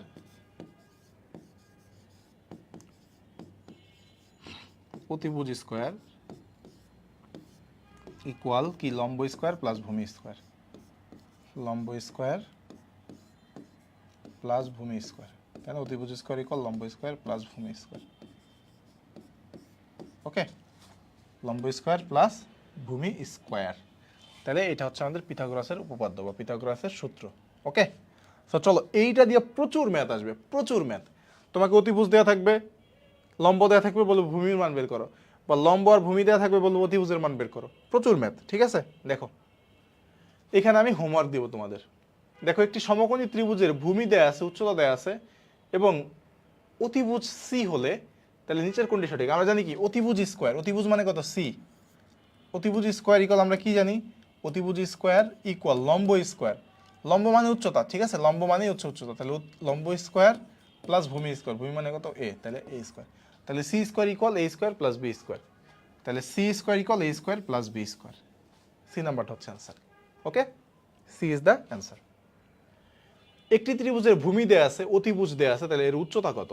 তাহলে আমরা জানি কি বলতো, উচ্চতা মানে ভূমি, তাহলে লম্ব স্কোয়ার, তাহলে লম্ব স্কোয়ার মানে উচ্চতা স্কোয়ার প্লাস ভূমি স্কোয়ার, ভূমি মানে কত 4, তাহলে 4 স্কোয়ার ইকুয়াল কি অতিভুজ স্কোয়ার, অতিভুজ কত 6 স্কোয়ার। তাহলে দেখো তো লম্ব স্কোয়ার ইকুয়াল কত 36 মাইনাস হচ্ছে 16, তাহলে লম্ব ইকুয়াল কত হবে, লম্ব ইকুয়াল কত হবে রুট ওভার 20, রুট ওভার 20 মানে কত, রুট ওভার 20 মানে হচ্ছে 2√5, তাই না, 2√5, রুট ওভার 20 মানে কত 2√5, সি নাম্বারটা হচ্ছে অ্যান্সার, সি নাম্বারটা হচ্ছে অ্যান্সার। ওকে, দেখো কোন ত্রিভুজের বাহুগুলোর অনুপাত নিচের কোণটি হলে একটি সমকোণী ত্রিভুজ অঙ্কন করা যাবে। আচ্ছা তাহলে সমকোণী ত্রিভুজ কি পিথাগোরাসের সূত্র মেনে চলে, আমরা জানি তাই না, পিথাগোরাসের সূত্র মেনে চলে। সমকোণী ত্রিভুজ কি পিথাগোরাসের সূত্র মেনে চলে। তাহলে আমরা একটু এখানে অপশন টেস্ট করে দেখি যে কোন ক্ষেত্রে আসলে পিথাগোরাসের সূত্র মেনে চলে। এখন অতিভুজটা কি সবচেয়ে বড় বাহুটা না? তাহলে এটাকে আমরা ধরলাম সবচেয়ে বড় বাহু। তাহলে অতিভুজ স্কোয়ার ইকুয়াল কত? অতিভুজ স্কোয়ার ইকুয়াল হচ্ছে 6 স্কোয়ার ইকুয়াল কত? 36। আর ওই দুটার স্কোয়ারের যোগফল কত হয় দেখি তো? 5 স্কোয়ার প্লাস 4 স্কোয়ার। তাহলে 25 আর 16 কত? 41। তাহলে এই দুইটা কি সমান হয়েছে? সমান হয় নাই। তার মানে এ নাম্বারটা কিন্তু অ্যান্সার হবে না। বি নাম্বারটা অপশন টেস্ট করো। বি নাম্বারটা অপশন টেস্ট করো, দেখো তো বড় বাহু কোনটা? 5। তাহলে 5 স্কোয়ার, 5 স্কোয়ার মানে কত? 25। তাহলে দেখো তো লম্ব স্কোয়ার প্লাস ভূমি স্কোয়ার অর্থাৎ হচ্ছে 3 স্কোয়ার প্লাস 4 স্কোয়ার, এটা মানেও কি 25, তাই না? তাহলে অতিভুজ স্কোয়ার ইকুয়াল লম্ব স্কোয়ার প্লাস ভূমি স্কোয়ার হয়েছে, তার মানে এটা একটা সমকোণী ত্রিভুজ অঙ্কন করা যাবে। তার মানে কত? বি নাম্বারটা হচ্ছে অ্যান্সার। ওকে, বি নাম্বারটা হচ্ছে অ্যান্সার। বোঝা যাচ্ছে কিনা বলো তো? বোঝা যায়? বোঝা যায় কিনা বলো? হ্যাঁ, অ্যান্সার বি হবে এক্স্যাক্টলি। দেখো পরেরটা দেখো। আচ্ছা, ইংলিশটা দেখার দরকার নেই, তোমরা বাংলাটা দেখো। সমকোণী ত্রিভুজের বাহুগুলোর অনুপাত কোনটি? কোনটির ক্ষেত্রে সমকোণী ত্রিভুজ গঠন করা যাবে? তাহলে চলো আমরা একটু দেখি কোনটার ক্ষেত্রে পিথাগোরাসের সূত্র মেনে চলে। দেখো বৃহত্তর বাহু কত? তাহলে এটাকে আমরা অতিভুজ ধরবো। তাহলে অতিভুজ স্কোয়ার ইকুয়াল কত? 169। তাহলে দেখো তো লম্ব স্কোয়ার প্লাস ভূমি স্কোয়ার অর্থাৎ 12 স্কোয়ার প্লাস 5 স্কোয়ার ইকুয়াল কত হবে? এটা হচ্ছে 144 যোগ 25, তার মানে কত? এটা 169। তার মানে দেখো দুইটা কি হয়ে গেছে? সমান হয়ে গেছে। কিন্তু সমান যেহেতু হয়েছে, তার মানে এটা দ্বারা কি ত্রিভুজ, সমকোণী ত্রিভুজ গঠন করা যাবে। ওকে, একটি সমকোণী ত্রিভুজের ভূমি দেয়া আছে, উচ্চতা দেয়া আছে, অতিভুজ কত? তাহলে আমরা জানি কি অতিভুজ স্কোয়ার, অতিভুজ স্কোয়ার ইকুয়াল লম্ব, লম্ব মানে কত? উচ্চতা, উচ্চতা হচ্ছে 40। তাহলে লম্ব স্কোয়ার প্লাস ভূমি স্কোয়ার, ভূমি স্কোয়ার তাহলে কত? দেখো তো 1600 যোগ হচ্ছে কত এখানে? 900, তাহলে কত? 2500। 2500। তাহলে সুতরাং অতিভুজ কত হবে? অতিভুজ এটাকে রুট করে দাও। অতিভুজ, অতিভুজ ইকুয়াল কত হবে? এটাকে রুট করলে হয়ে যাবে 50। এটাকে রুট করলে হবে 50। আজকে একটা জিনিস খেয়াল করছো, আজকে কিন্তু একটা ম্যাথও তোমাদের হোমওয়ার্ক দিয়ে নেই, সব কিন্তু করে দিচ্ছি। একটা ম্যাথও কিন্তু তোমাদের হোমওয়ার্ক দেওয়া হয় নাই, সব কিন্তু করে দিচ্ছি। হ্যাঁ, সব কিন্তু করে দিচ্ছি, ঠিক আছে? সবগুলো ম্যাথ কিন্তু করে দিছি। ওকে, চলো আমরা পরের ম্যাথটায় যাই। কি বলছে? একটি সমকোণী ত্রিভুজের ভূমি দেয়া আছে, উচ্চতা দেয়া আছে। তাহলে অতিভুজ ভূমি অপেক্ষা কত সেন্টিমিটার বেশি? তাহলে প্রথমে আগে অতিভুজটা বের করি। তাহলে অতিভুজকে আমি ধরে নিই হচ্ছে এক্স, ঠিক আছে? এটাকে ধরে নিই কি এক্স, এক্স। তাহলে আমরা জানি কি অতিভুজ স্কোয়ার, তাহলে অতিভুজ হচ্ছে এক্স, এক্স স্কোয়ার ইকুয়াল লম্ব স্কোয়ার, লম্ব স্কোয়ার হচ্ছে 5 স্কোয়ার প্লাস ভূমি স্কোয়ার মানে কত? 12 স্কোয়ার। তাহলে এখানে আসবে কত? 169। তাহলে এক্স ইকুয়াল কত হবে? এক্স ইকুয়াল হবে হচ্ছে 13। এটাকে রুট করলে হয়েছে কত? 13। তাহলে এখন বলছে যে অতিভুজ ভূমি অপেক্ষা কত সেন্টিমিটার বেশি? তাহলে ভূমি হচ্ছে 12 সেন্টিমিটার, তাহলে অতিভুজ 13 সেন্টিমিটার, তাহলে কত সেন্টিমিটার বেশি? 1 সেন্টিমিটার বেশি। এই নাম্বারটা হচ্ছে অ্যান্সার, 1 সেন্টিমিটার বেশি। দেখো চতুর্ভুজের ধারণা, চতুর্ভুজ কি? 4টি রেখা দ্বারা আবদ্ধ যে ক্ষেত্রটা তাকে বলে আমরা হচ্ছে চতুর্ভুজ। চতুর্ভুজের 4 কোণের সমষ্টি কত? বলতো 4 সমকোণ। এটা একটা ইম্পর্টেন্ট কনসেপ্ট, ঠিক আছে? চতুর্ভুজের 4 কোণের সমষ্টি কত? 4 সমকোণ। চতুর্ভুজের 4 কোণের সমষ্টি 4 সমকোণ বা 360 ডিগ্রি। ওকে, 360 ডিগ্রি। চলো বলছে চতুর্ভুজের 4 কোণের সমষ্টি কত? 360 ডিগ্রি, 360 ডিগ্রি। ওকে, বলছে একটি চতুর্ভুজের 3 কোণের সমষ্টি যদি 280 ডিগ্রি হয়, তাহলে বাকি কোণের সমষ্টি কত? মানে চতুর্থ কোণের মান কত? 3 কোণের সমষ্টি 280 ডিগ্রি, তাহলে 3 কোণের সমষ্টি হচ্ছে 280 ডিগ্রি। তাহলে চতুর্থ কোণটাকে আমি ধরে নিই এক্স, তাহলে এই 4টা কোণের সমষ্টি কত? 360 ডিগ্রি, তাই না? তাহলে এক্স ইকুয়াল কত বলো তো? এক্স ইকুয়াল হচ্ছে আমাদের এখানে 80 ডিগ্রি হয়ে যাবে, তাই না? এক্স ইকুয়াল হচ্ছে আমাদের 80 ডিগ্রি। তাহলে বি নাম্বারটা হচ্ছে answer, B is the answer. বৃত্ত, বৃত্তর আমার এই কনসেপ্টগুলো খুব ক্লিয়ার থাকতে হবে তোমাদের। বৃত্তর এই কনসেপ্টগুলো খুবই ক্লিয়ার থাকতে হবে, ঠিক আছে? খুবই ক্লিয়ার থাকতে হবে। দেখো কি বলছে, বৃত্ত, বৃত্ত হচ্ছে এমন একটি বিন্দুর সঞ্চারপথ যা একই সমতলে অবস্থিত এবং নির্দিষ্ট বিন্দু থেকে সমান দূরত্ব বজায় রাখে এটা তোমার মাথায় রাখতে হবে না। বৃত্ত কি তুমি জানো, একটা গোল জিনিস, তাই না? একটা গোল জিনিস, এটাই হচ্ছে বৃত্ত। ও মাই গড, কি হলো? এটাই হচ্ছে বৃত্ত। মোট কথা এইটুকু মনে রাখলেই হবে, ঠিক আছে? আচ্ছা, এখন কিছু জিনিস আমি তোমাকে বলি। আমরা একটা এক্সট্রা স্লাইড নেই, হ্যাঁ?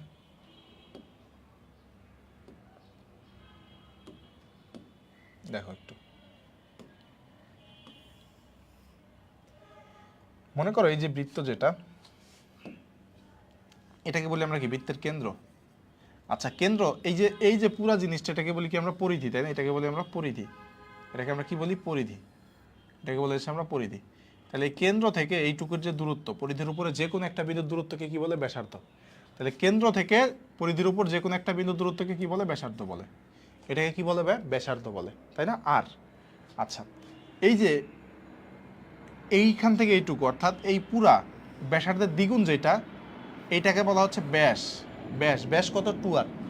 আচ্ছা, ব্যাসার্ধ হচ্ছে কত? আর। একটু লিখি, হ্যাঁ? ব্যাসার্ধ হচ্ছে কত আমাদের? আর। ব্যাস কত? ব্যাস হচ্ছে ব্যাসার্ধ দ্বিগুণ, ব্যাস হচ্ছে 2r, ঠিক আছে? আবার পরিধির উপরে দুইটা বিন্দু নাও। এই যে একটা বিন্দু, মনে করো এই একটা বিন্দু, ঠিক আছে? এই দুইটা বিন্দুর যোগফলকে কি বলে? জ্যা। যে কোনো দুটো বিন্দুর যোগফলকে কি বলে? জ্যা। এখন দেখো, এইটা একটা বিন্দু, এটা একটা বিন্দু, একেও কি বলবে? জ্যা বলবে। এদের যোগফল কি? জ্যা। এখন মনে রাখবা, এই যে ব্যাসটা আছে, ব্যাস, ব্যাস হচ্ছে বৃত্তের সবচেয়ে বড় জ্যা। ব্যাস কি বৃত্তের সবচেয়ে বড় জ্যা। কারণ দেখো, এই দুইটা বিন্দু বাদে অন্য তুমি যেভাবেই নাও না কেন, এই যে এমনে সংযোগ করো, এমনে সংযোগ করো, যেমনি সংযোগ করো, এই ব্যাসের থেকে বড় জ্যা তুমি খুঁজে পাবো না। তাহলে এখানে আমরা একটা কথা লিখতে পারি, ব্যাসই হচ্ছে বৃত্তের সবচেয়ে বড় জ্যা। ব্যাসই বৃত্তের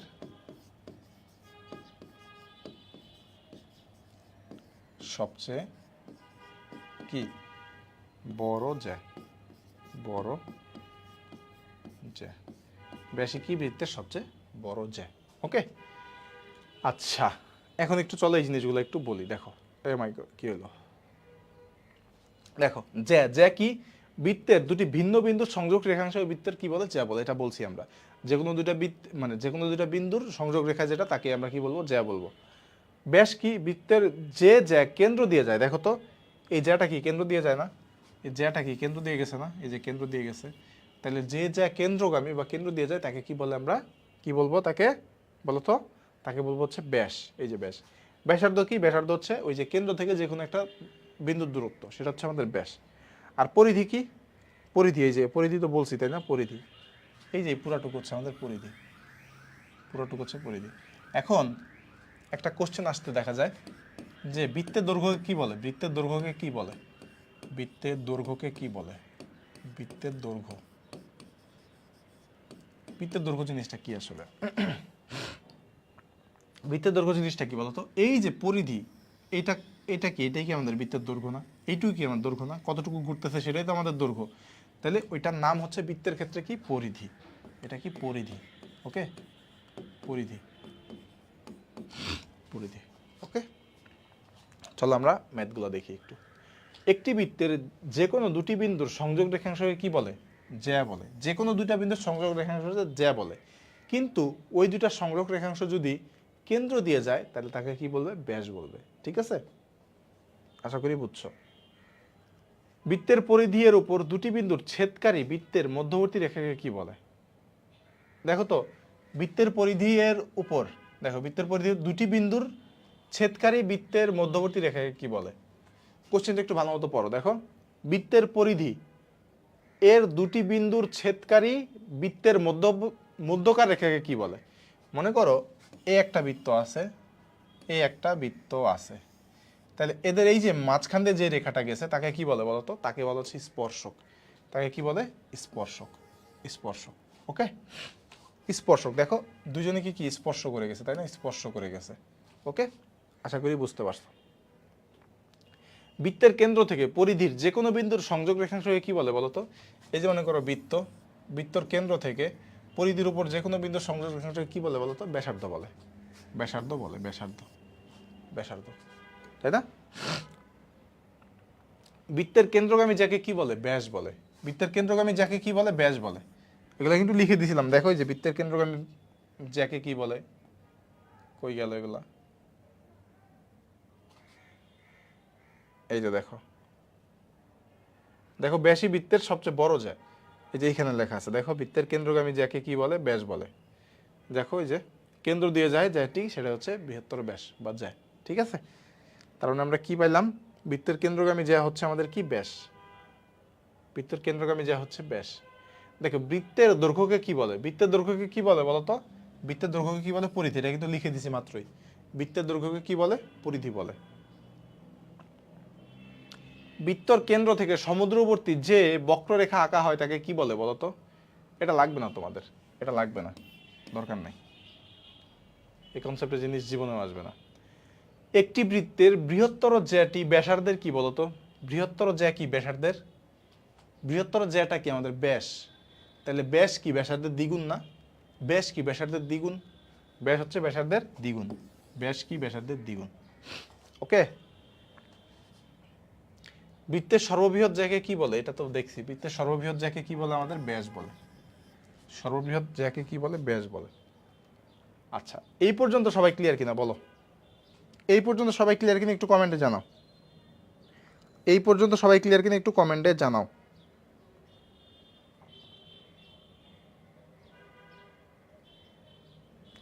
এই পর্যন্ত সবাই ক্লিয়ার কিনা বলো। আচ্ছা, এখানে সরল ক্ষেত্র না, এখানে হবে পরিমিতি। হ্যাঁ, এখানে হবে কি? পরিমিতি।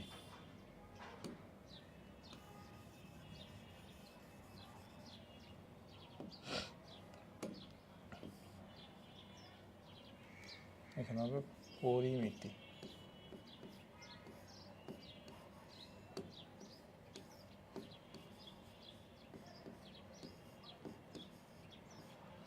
এখানে হবে কি? পরিমিতি। ওকে। আচ্ছা, তাহলে দেখো তো, পরিমিতি মানে কি? আমরা ক্ষেত্রফল টেত্রফল এগুলো নিয়ে ডিল করব। ঠিক আছে, এগুলো নিয়ে ডিল করব। এখন এগুলো তোমরা সবাই জানো, সবাই জানো। দেখো, ত্রিভুজের ক্ষেত্রফল, একটা সমকোণী ত্রিভুজের ক্ষেত্রফল কি? হাফ গুণ ভূমি গুণ উচ্চতা। এটা আমরা সবাই জানি। ঠিক আছে, দেখো সমকোণী ত্রিভুজের ক্ষেত্রফল কি? হাফ গুণ ভূমি গুণ উচ্চতা। এই যে এটা আমরাও দেখছি, এটা দেখছি অলরেডি, সব হাফ গুণ ভূমি গুণ উচ্চতা। একটা সমবাহু ত্রিভুজের ক্ষেত্রফল কি? সমবাহু ত্রিভুজের যদি দৈর্ঘ্য হয় এ, মানে প্রত্যেক বাহুর দৈর্ঘ্য কি? এ, তাহলে এটার ক্ষেত্রফল হবে √3/4 a স্কোয়ার। কত? √3/4 a স্কোয়ার। √3/4 a square. দেখো সমদ্বিবাহু ত্রিভুজের ক্ষেত্রফল কি হবে? সমদ্বিবাহু ত্রিভুজের ক্ষেত্রফল কি হবে? দেখো সমান বাহুদ্বয়, দেখো এই যে সমান যে বাহুদ্বয় তাদের হচ্ছে আমাদের এ ধরছি, সমান বাহুদ্বয় যে তাকে আমরা এ ধরছি, আর তৃতীয় বাহু অসমান বাহু যেটা তাকে ধরছি আমরা বি। তাহলে এটা যদি হয় তাহলে এটার আনসার মানে ক্ষেত্রফল কত হবে? b/4 into √4b square minus a square. 4b square minus কি? a square. আর হচ্ছে ত্রিভুজের তিন বাহু যদি বিষমবাহু ত্রিভুজ হয় তাহলে কি হবে? এই যে এস ইন্টু, এটা লাগবে না, এটা আসে না, এটা আসে না। ঠিক আছে, এটা লাগবে না আমাদের। দেখো ত্রিভুজের ক্ষেত্রফল নির্ণয়ের সূত্র কোনটি? আমরা জানি কি? হাফ গুণ ভূমি গুণ উচ্চতা। 3 নম্বরটা, হাফ গুণ ভূমি গুণ উচ্চতা, তাই না? হাফ গুণ ভূমি গুণ উচ্চতা। দেখো একটি ত্রিভুজের, সমকোণী ত্রিভুজের ক্ষেত্রফল কিভাবে নির্ণয় করা যায়? সমকোণী ত্রিভুজের ক্ষেত্রফল কি? হাফ গুণ ভূমি গুণ উচ্চতা। একই জিনিস কত বারবার আসে দেখছো? এটা কিন্তু ডিরেক্টলি আসে তোমাদের পরীক্ষায়। ত্রিভুজের ক্ষেত্রফল নির্ণয়ের সূত্র হাফ গুণ ভূমি গুণ উচ্চতা, এটা কিন্তু ডিরেক্টলি আসে, সূত্র আসে তোমাদের পরীক্ষায়, বুঝছো? দেখো কোনো সমকোণী ত্রিভুজের ভূমি হচ্ছে এক্স, ভূমি এক্স, উচ্চতা কত? ওয়াই হলে ক্ষেত্রফল কত? তাহলে আমি জানি কি ক্ষেত্রফল হচ্ছে কত? হাফ গুণ ভূমি গুণ উচ্চতা। তাহলে হাফ গুণ ভূমি, ভূমি কত? এক্স, উচ্চতা হচ্ছে ওয়াই, তাহলে হাফ এক্স ওয়াই। তাহলে হাফ এক্স ওয়াই। তাহলে হাফ এক্স ওয়াই কোথায় আছে? দেখো এই যে হাফ এক্স ওয়াই বর্গ একক। ঠিক আছে, একটি ত্রিভুজের ভূমি ও উচ্চতা যথাক্রমে 4 এবং 7 সেন্টিমিটার, তাহলে ক্ষেত্রফল কত? আমরা জানি হাফ গুণ ভূমি গুণ উচ্চতা। তাহলে 4 × 7 = 28 ভাগ হচ্ছে 2, তাহলে কত? 14 বর্গ একক। 14 বর্গ একক, এটা কিন্তু অবশ্যই খেয়াল রাখবা।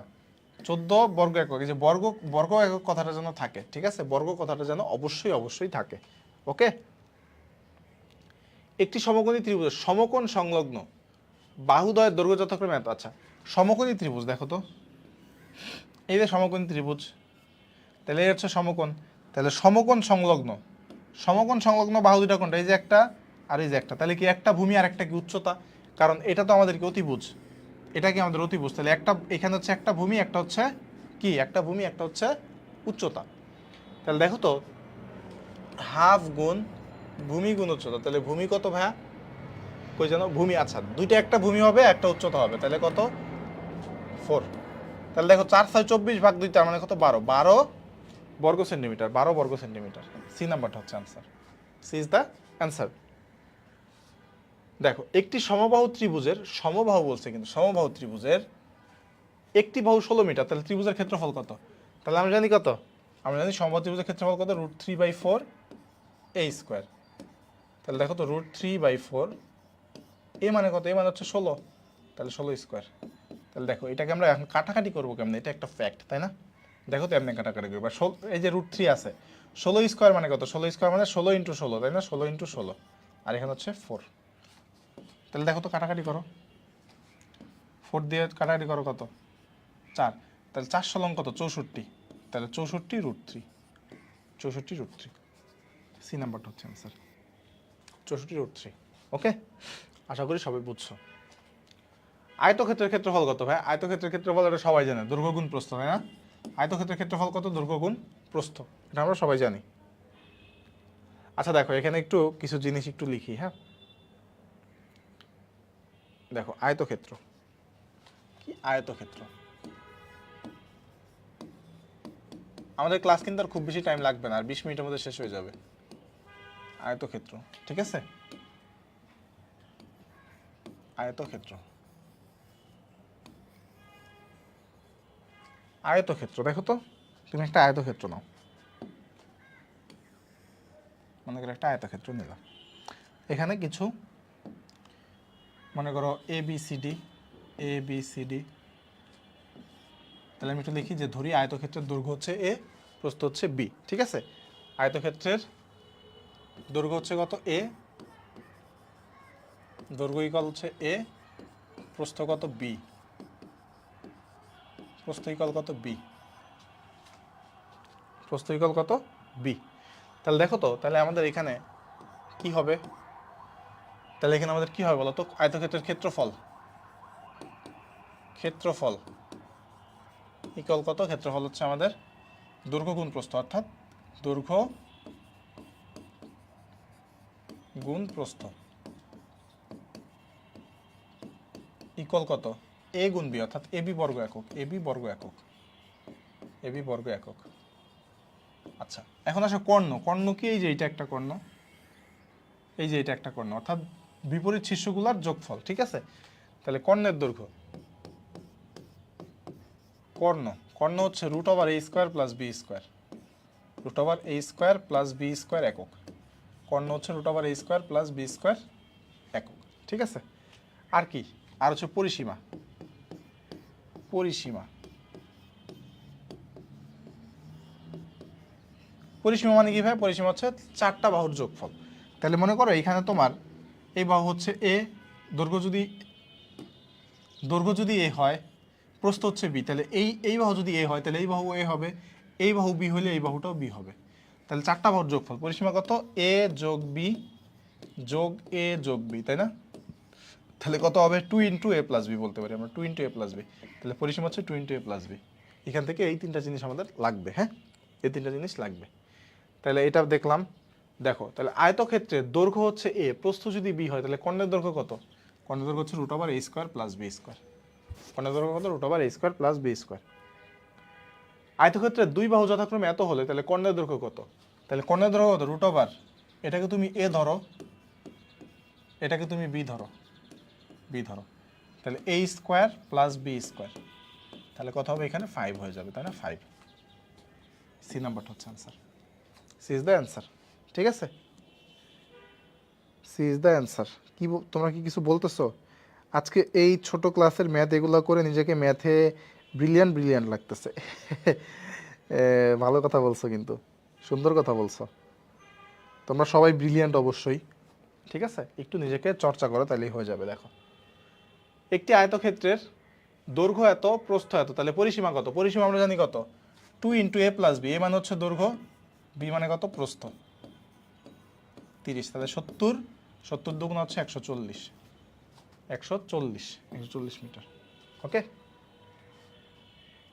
দেখো একটি চতুর্ভুজের দৈর্ঘ্য এত, প্রস্থ এত, তাহলে চতুর্ভুজের পরিসীমা কত? ফর দ্য ফার্স্ট টাইম আজকে একটা হোমওয়ার্ক দিই। হ্যাঁ, আজকে একটা হোমওয়ার্ক দিলাম। ওকে, আজকে একটা হোমওয়ার্ক দিলাম, পরিসীমা বের করে ফেলবা। আয়তাকার জমির দৈর্ঘ্য এত, প্রস্থ এত, তাহলে ক্ষেত্রফল কত? ক্ষেত্রফল দৈর্ঘ্য গুণ প্রস্থ, তাহলে 40 আর 30 মানে কত? 1200, গুণ করলে হবে 1200। কি সহজ ম্যাথ ভাই, এগুলো পরীক্ষায় আসে, চিন্তা করা যায়? এগুলো পরীক্ষায় আসে। একটি আয়তক্ষেত্রের দৈর্ঘ্য দেওয়া আছে, ক্ষেত্রফল দেওয়া আছে, তাহলে তার পরিধি কত হবে? এই কোশ্চেনটাই ভুল, আয়তক্ষেত্রের পরিধি হয় না কখনো। ঠিক আছে, এটা ভুল কোশ্চেন, এটা আমরা স্কিপ করব। দেখো একটি আয়তক্ষেত্রের দৈর্ঘ্য প্রস্থের 1.5 গুণ। ঠিক আছে, দৈর্ঘ্য প্রস্থের 1.5 গুণ, তাহলে ক্ষেত্রফল যদি এত হয় তাহলে ক্ষেত্রটির দৈর্ঘ্য কত? দেখো দৈর্ঘ্য প্রস্থের 1.5 গুণ, এইটা একটু খেয়াল রাখতে হবে। দৈর্ঘ্য কি? দৈর্ঘ্য হচ্ছে প্রস্থের 1.5 গুণ, তাহলে প্রস্থ যা, দৈর্ঘ্য হচ্ছে তার 1.5 গুণ। তাহলে আমরা প্রস্থকে ধরে নিই হচ্ছে কত? প্রস্থ হচ্ছে ইকুয়াল এক্স, তাহলে দৈর্ঘ্য কত? সুতরাং দৈর্ঘ্য কত? দৈর্ঘ্য ইকুয়াল 1.5x, তাই না? 1.5 গুণ বলছে। তাহলে আমরা জানি কি বলো তো? আমরা জানি কত, যে আয়তক্ষেত্রের ক্ষেত্রফল আছে, তাই না? ক্ষেত্রফল ইকুয়াল কত? দৈর্ঘ্য হচ্ছে 1.5x গুণ প্রস্থ হচ্ছে x। তাহলে এই ক্ষেত্রফল দেওয়া আছে কত? 96। তাহলে দেখো তো এখানে আমরা কত পাবো? 1.5x square equal 96। তাহলে দেখো তো x স্কোয়ার ইকুয়াল কত? x স্কোয়ার ইকুয়াল কত হবে ভাই? 96 ভাগ 1.5।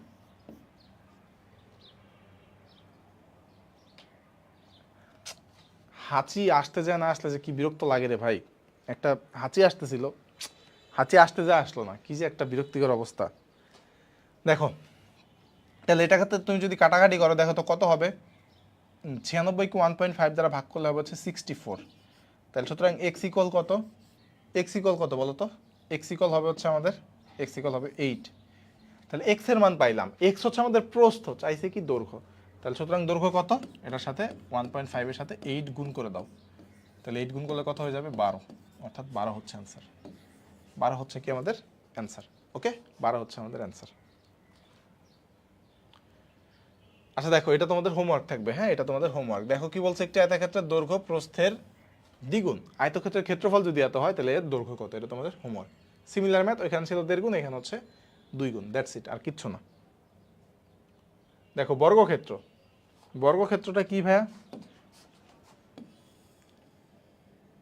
এই যে 4টা বাহু যার সমান এবং কোণগুলো হচ্ছে পরস্পর সমকোণ, এক সমকোণ করে তাকে বর্গ বলে। দেখো বর্গের ক্ষেত্রফল কত?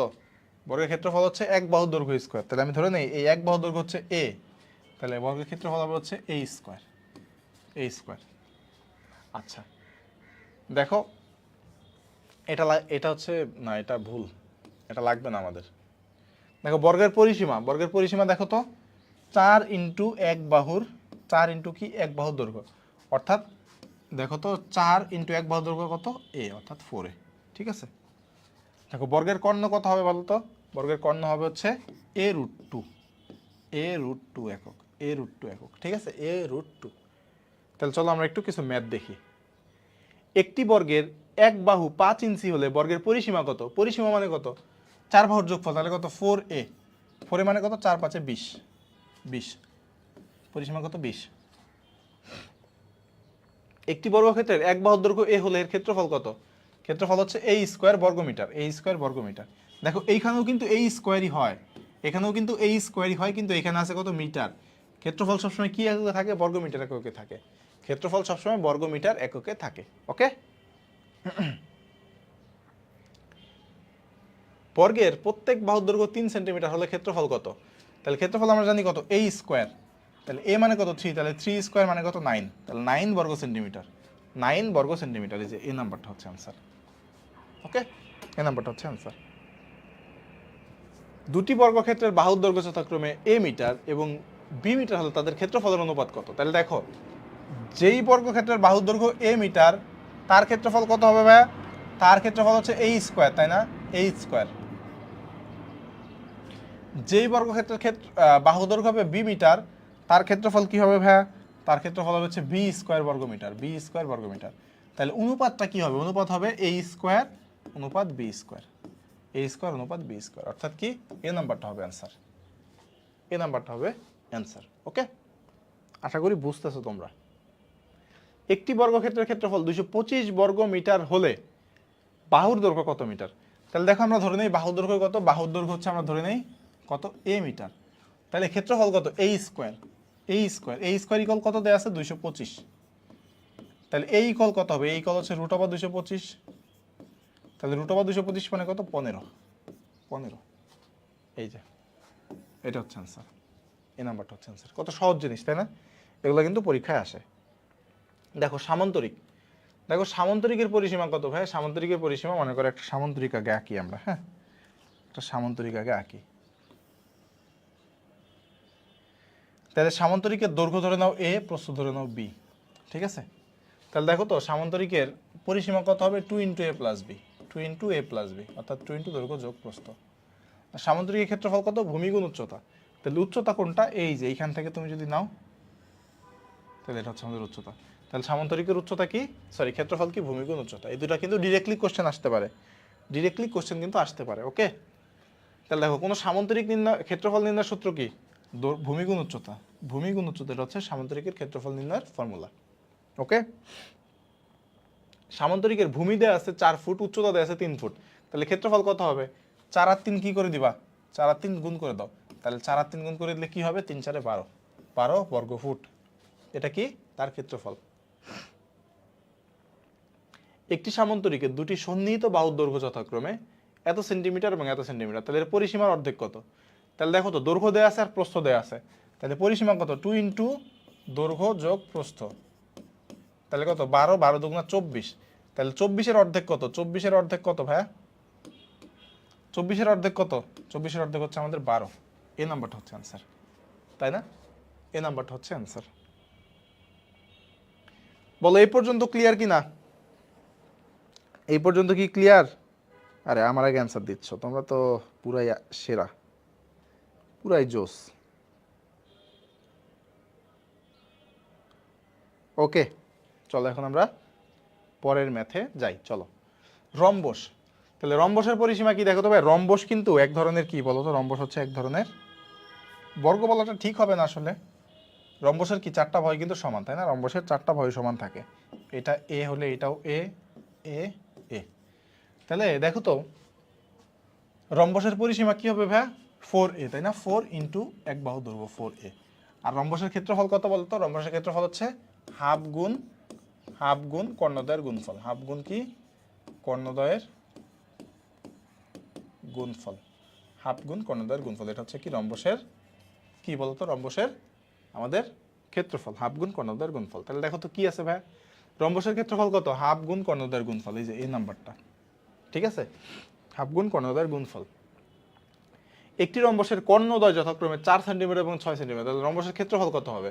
ক্ষেত্রফল হচ্ছে হাফ গুণ রম্বসের কি? কর্ণদ্বয়ের গুণফল, তাহলে 4 গুণ 6, তাহলে 4 × 24 / 2 মানে কত? 12, সরি 12, তাহলে 12 বর্গ সেন্টিমিটার, তাই না? সহজ ম্যাথ। একটি রম্বসের ক্ষেত্রফল 52 হলে এর কর্ণদ্বয়ের গুণফল কত? আমরা জানি রম্বসের ক্ষেত্রফল কত? হাফ গুণ কর্ণদ্বয়ের গুণফল, তাই না? কর্ণদ্বয়ের গুণফল, কর্ণদ্বয়ের গুণফল, এটাই কত বলছে? 52। তাহলে দেখো তো কর্ণদ্বয়ের গুণফল কত হবে? কর্ণদ্বয়ের এখানে লিখলাম কর্ণদ্বয়ের গুণফল ইকুয়াল কত? 52 × 104, 104 সেন্টিমিটার। ওকে, সি নাম্বারটা। আচ্ছা বৃত্ত, দেখো তো বৃত্তের ব্যাসার্ধ যদি আর হয়, বৃত্তের ব্যাসার্ধ আর হলে বৃত্তের পরিধি হবে 2πr আর বৃত্তের ক্ষেত্রফল হবে πr²। তাহলে বৃত্তের পরিধি কত? 2πr, বৃত্তের ক্ষেত্রফল হচ্ছে πr², এই দুটো জিনিস মাথায় রাখবা। যদি বৃত্তের ব্যাসার্ধ হয় আর, তাহলে এটা কিন্তু ডিরেক্টলি ফর্মুলাও আসবে তোমাদের পরীক্ষায়, যে কোনো একটি বৃত্তের ব্যাসার্ধ আর হলে বৃত্তের পরিধি কত? পরিধি কত? 2πr, তাহলে বৃত্তের ক্ষেত্রফল কত? πr²। ওকে, দেখো বৃত্তের পরিধি কত? বৃত্তের পরিধি হচ্ছে 2πr, 2πr, ঠিক আছে? বৃত্তের পরিধি হচ্ছে 2πr। দেখো বৃত্তের ব্যাসার্ধ আর হলে পরিধি কত? পরিধি হচ্ছে 2πr, ফর্মুলা এগুলো কিন্তু আসবে। 14 সেন্টিমিটার ব্যাসার্ধের বৃত্তের পরিধি কত? তাহলে দেখো তো এই যে আমরা পাই বললাম না, এই যে পাইকে আরেকভাবে লেখা যায়, পাই মানে হচ্ছে 22/7, 22/7, এটা একটু মাথায় রাখবা, পাই মানে কি 22/7। তাহলে দেখো তো 14 সেন্টিমিটার ব্যাসার্ধের বৃত্তের পরিধি কত? পরিধি মানে কত আমাদের 2πr, তাই না? 2πr। তাহলে আর মানে কি ব্যাসার্ধ, আর মানে কি ব্যাসার্ধ 14, তাহলে হচ্ছে 2 ইন্টু পাই মানে কত? পাই মানে হচ্ছে 22/7 ইন্টু আর মানে কত? আর মানে হচ্ছে 14। তাহলে কাটাকাটি করে দেখো তো কত হয়। দেখো এখানে হচ্ছে কত 2, তাহলে 2 দুগুণা 4, 22 4 হচ্ছে 88, 4 22 88, তাহলে 88 সেন্টিমিটার। ওকে, 88 সেন্টিমিটার। দেখো বৃত্তের ব্যাস এত হলে পরিধি কত? ব্যাস যদি এত হয়, ব্যাস যদি এত হয়, ব্যাসার্ধ কত? ব্যাসার্ধ মানে কি ব্যাসের অর্ধেক, ব্যাসার্ধ ইকুয়াল ব্যাসার্ধ আর ইকুয়াল কত? ব্যাস ভাগ 2, তার মানে কত? 10। ব্যাসার্ধ মানে কি ব্যাসের অর্ধেক, ব্যাসের অর্ধ ব্যাসার্ধ, তাহলে ব্যাসের অর্ধেক কত? 10, ব্যাসার্ধ হচ্ছে 10। তাহলে পরিধি কত? পরিধি 2πr, পরিধি ইকুয়াল কত? 2πr, 2πr। তাহলে দেখো তো এখানে পাইয়ের মাধ্যমেই দেয়া আছে, তাহলে 2 ইন্টু পাই ইন্টু আর মানে কত? 10, তাহলে 10 দুগুণা 20 পাই, 20 পাই, 20 পাই। এই নাম্বারটা হচ্ছে অ্যান্সার, এই নাম্বারটা হচ্ছে অ্যান্সার। ঠিক আছে, একটি বৃত্তের ব্যাসার্ধ আর হলে ক্ষেত্রফল কত? পাই আর স্কোয়ার, তাই না? পাই আর স্কোয়ার, পাই আর স্কোয়ার। 1 সেন্টিমিটার ব্যাসার্ধ বিশিষ্ট বৃত্তের ক্ষেত্রফল কত? বৃত্তের ক্ষেত্রফল আমরা জানি কত? পাই আর স্কোয়ার, তাই না? পাই আর স্কোয়ার। তাহলে ব্যাসার্ধ কত? 1 দেওয়া আছে, তাহলে পাই ইন্টু 1 স্কোয়ার, তাহলে পাই ইন্টু 1 স্কোয়ার মানে কত? পাই হবে। তাহলে পাই সেন্টিমিটার স্কোয়ার মানে বর্গ সেন্টিমিটার, এই যে পাই বর্গ সেন্টিমিটার। ওকে, আজকের লাস্ট ম্যাথ বলছে একটি বৃত্তের ব্যাস যদি এত হয়, এত একক হয়, তাহলে বৃত্তের ক্ষেত্রফল কত? দেখো ব্যাস যদি এত হয়, তাহলে ব্যাসার্ধ বের করতে হবে আর কত? এই 16কে 2 দ্বারা ভাগ করবে, তার মানে কত? 8। তাহলে দেখো তো, সুতরাং বৃত্তের ক্ষেত্রফল কত হবে? ক্ষেত্রফল ইকুয়াল কত বলো তো? পাই আর স্কোয়ার, পাই আর স্কোয়ার, আর মানে কত? 8 স্কোয়ার। তাহলে 8 কি স্কোয়ার করলে কত? 64 পাই, 64 পাই। এই যে বি নাম্বারটা হচ্ছে অ্যান্সার, বি নাম্বারটা হচ্ছে অ্যান্সার। বলো সবাই ক্লিয়ার কিনা? আজকে যা যা পড়াইলাম সবাই কি ক্লিয়ার? আজকের যা যা পড়াইলাম সবাই কি ক্লিয়ার কিনা একটু বলো। ক্লিয়ার? আচ্ছা তোমরা সবাই যাও না, তোমাদের সাথে একটু কথা আছে। হ্যাঁ, একটু কথা আছে। ওকে, সবাই যায় না। দেখো তোমরা অনেকে বলছো যে কি বলে দশমিকের গুণ ভাগ করাইতে হবে। তোমাদের কি দশমিকের গুণ ভাগ আসলেই করাইতে হবে? তোমরা কি দশমিকের গুণ ভাগ পারো না?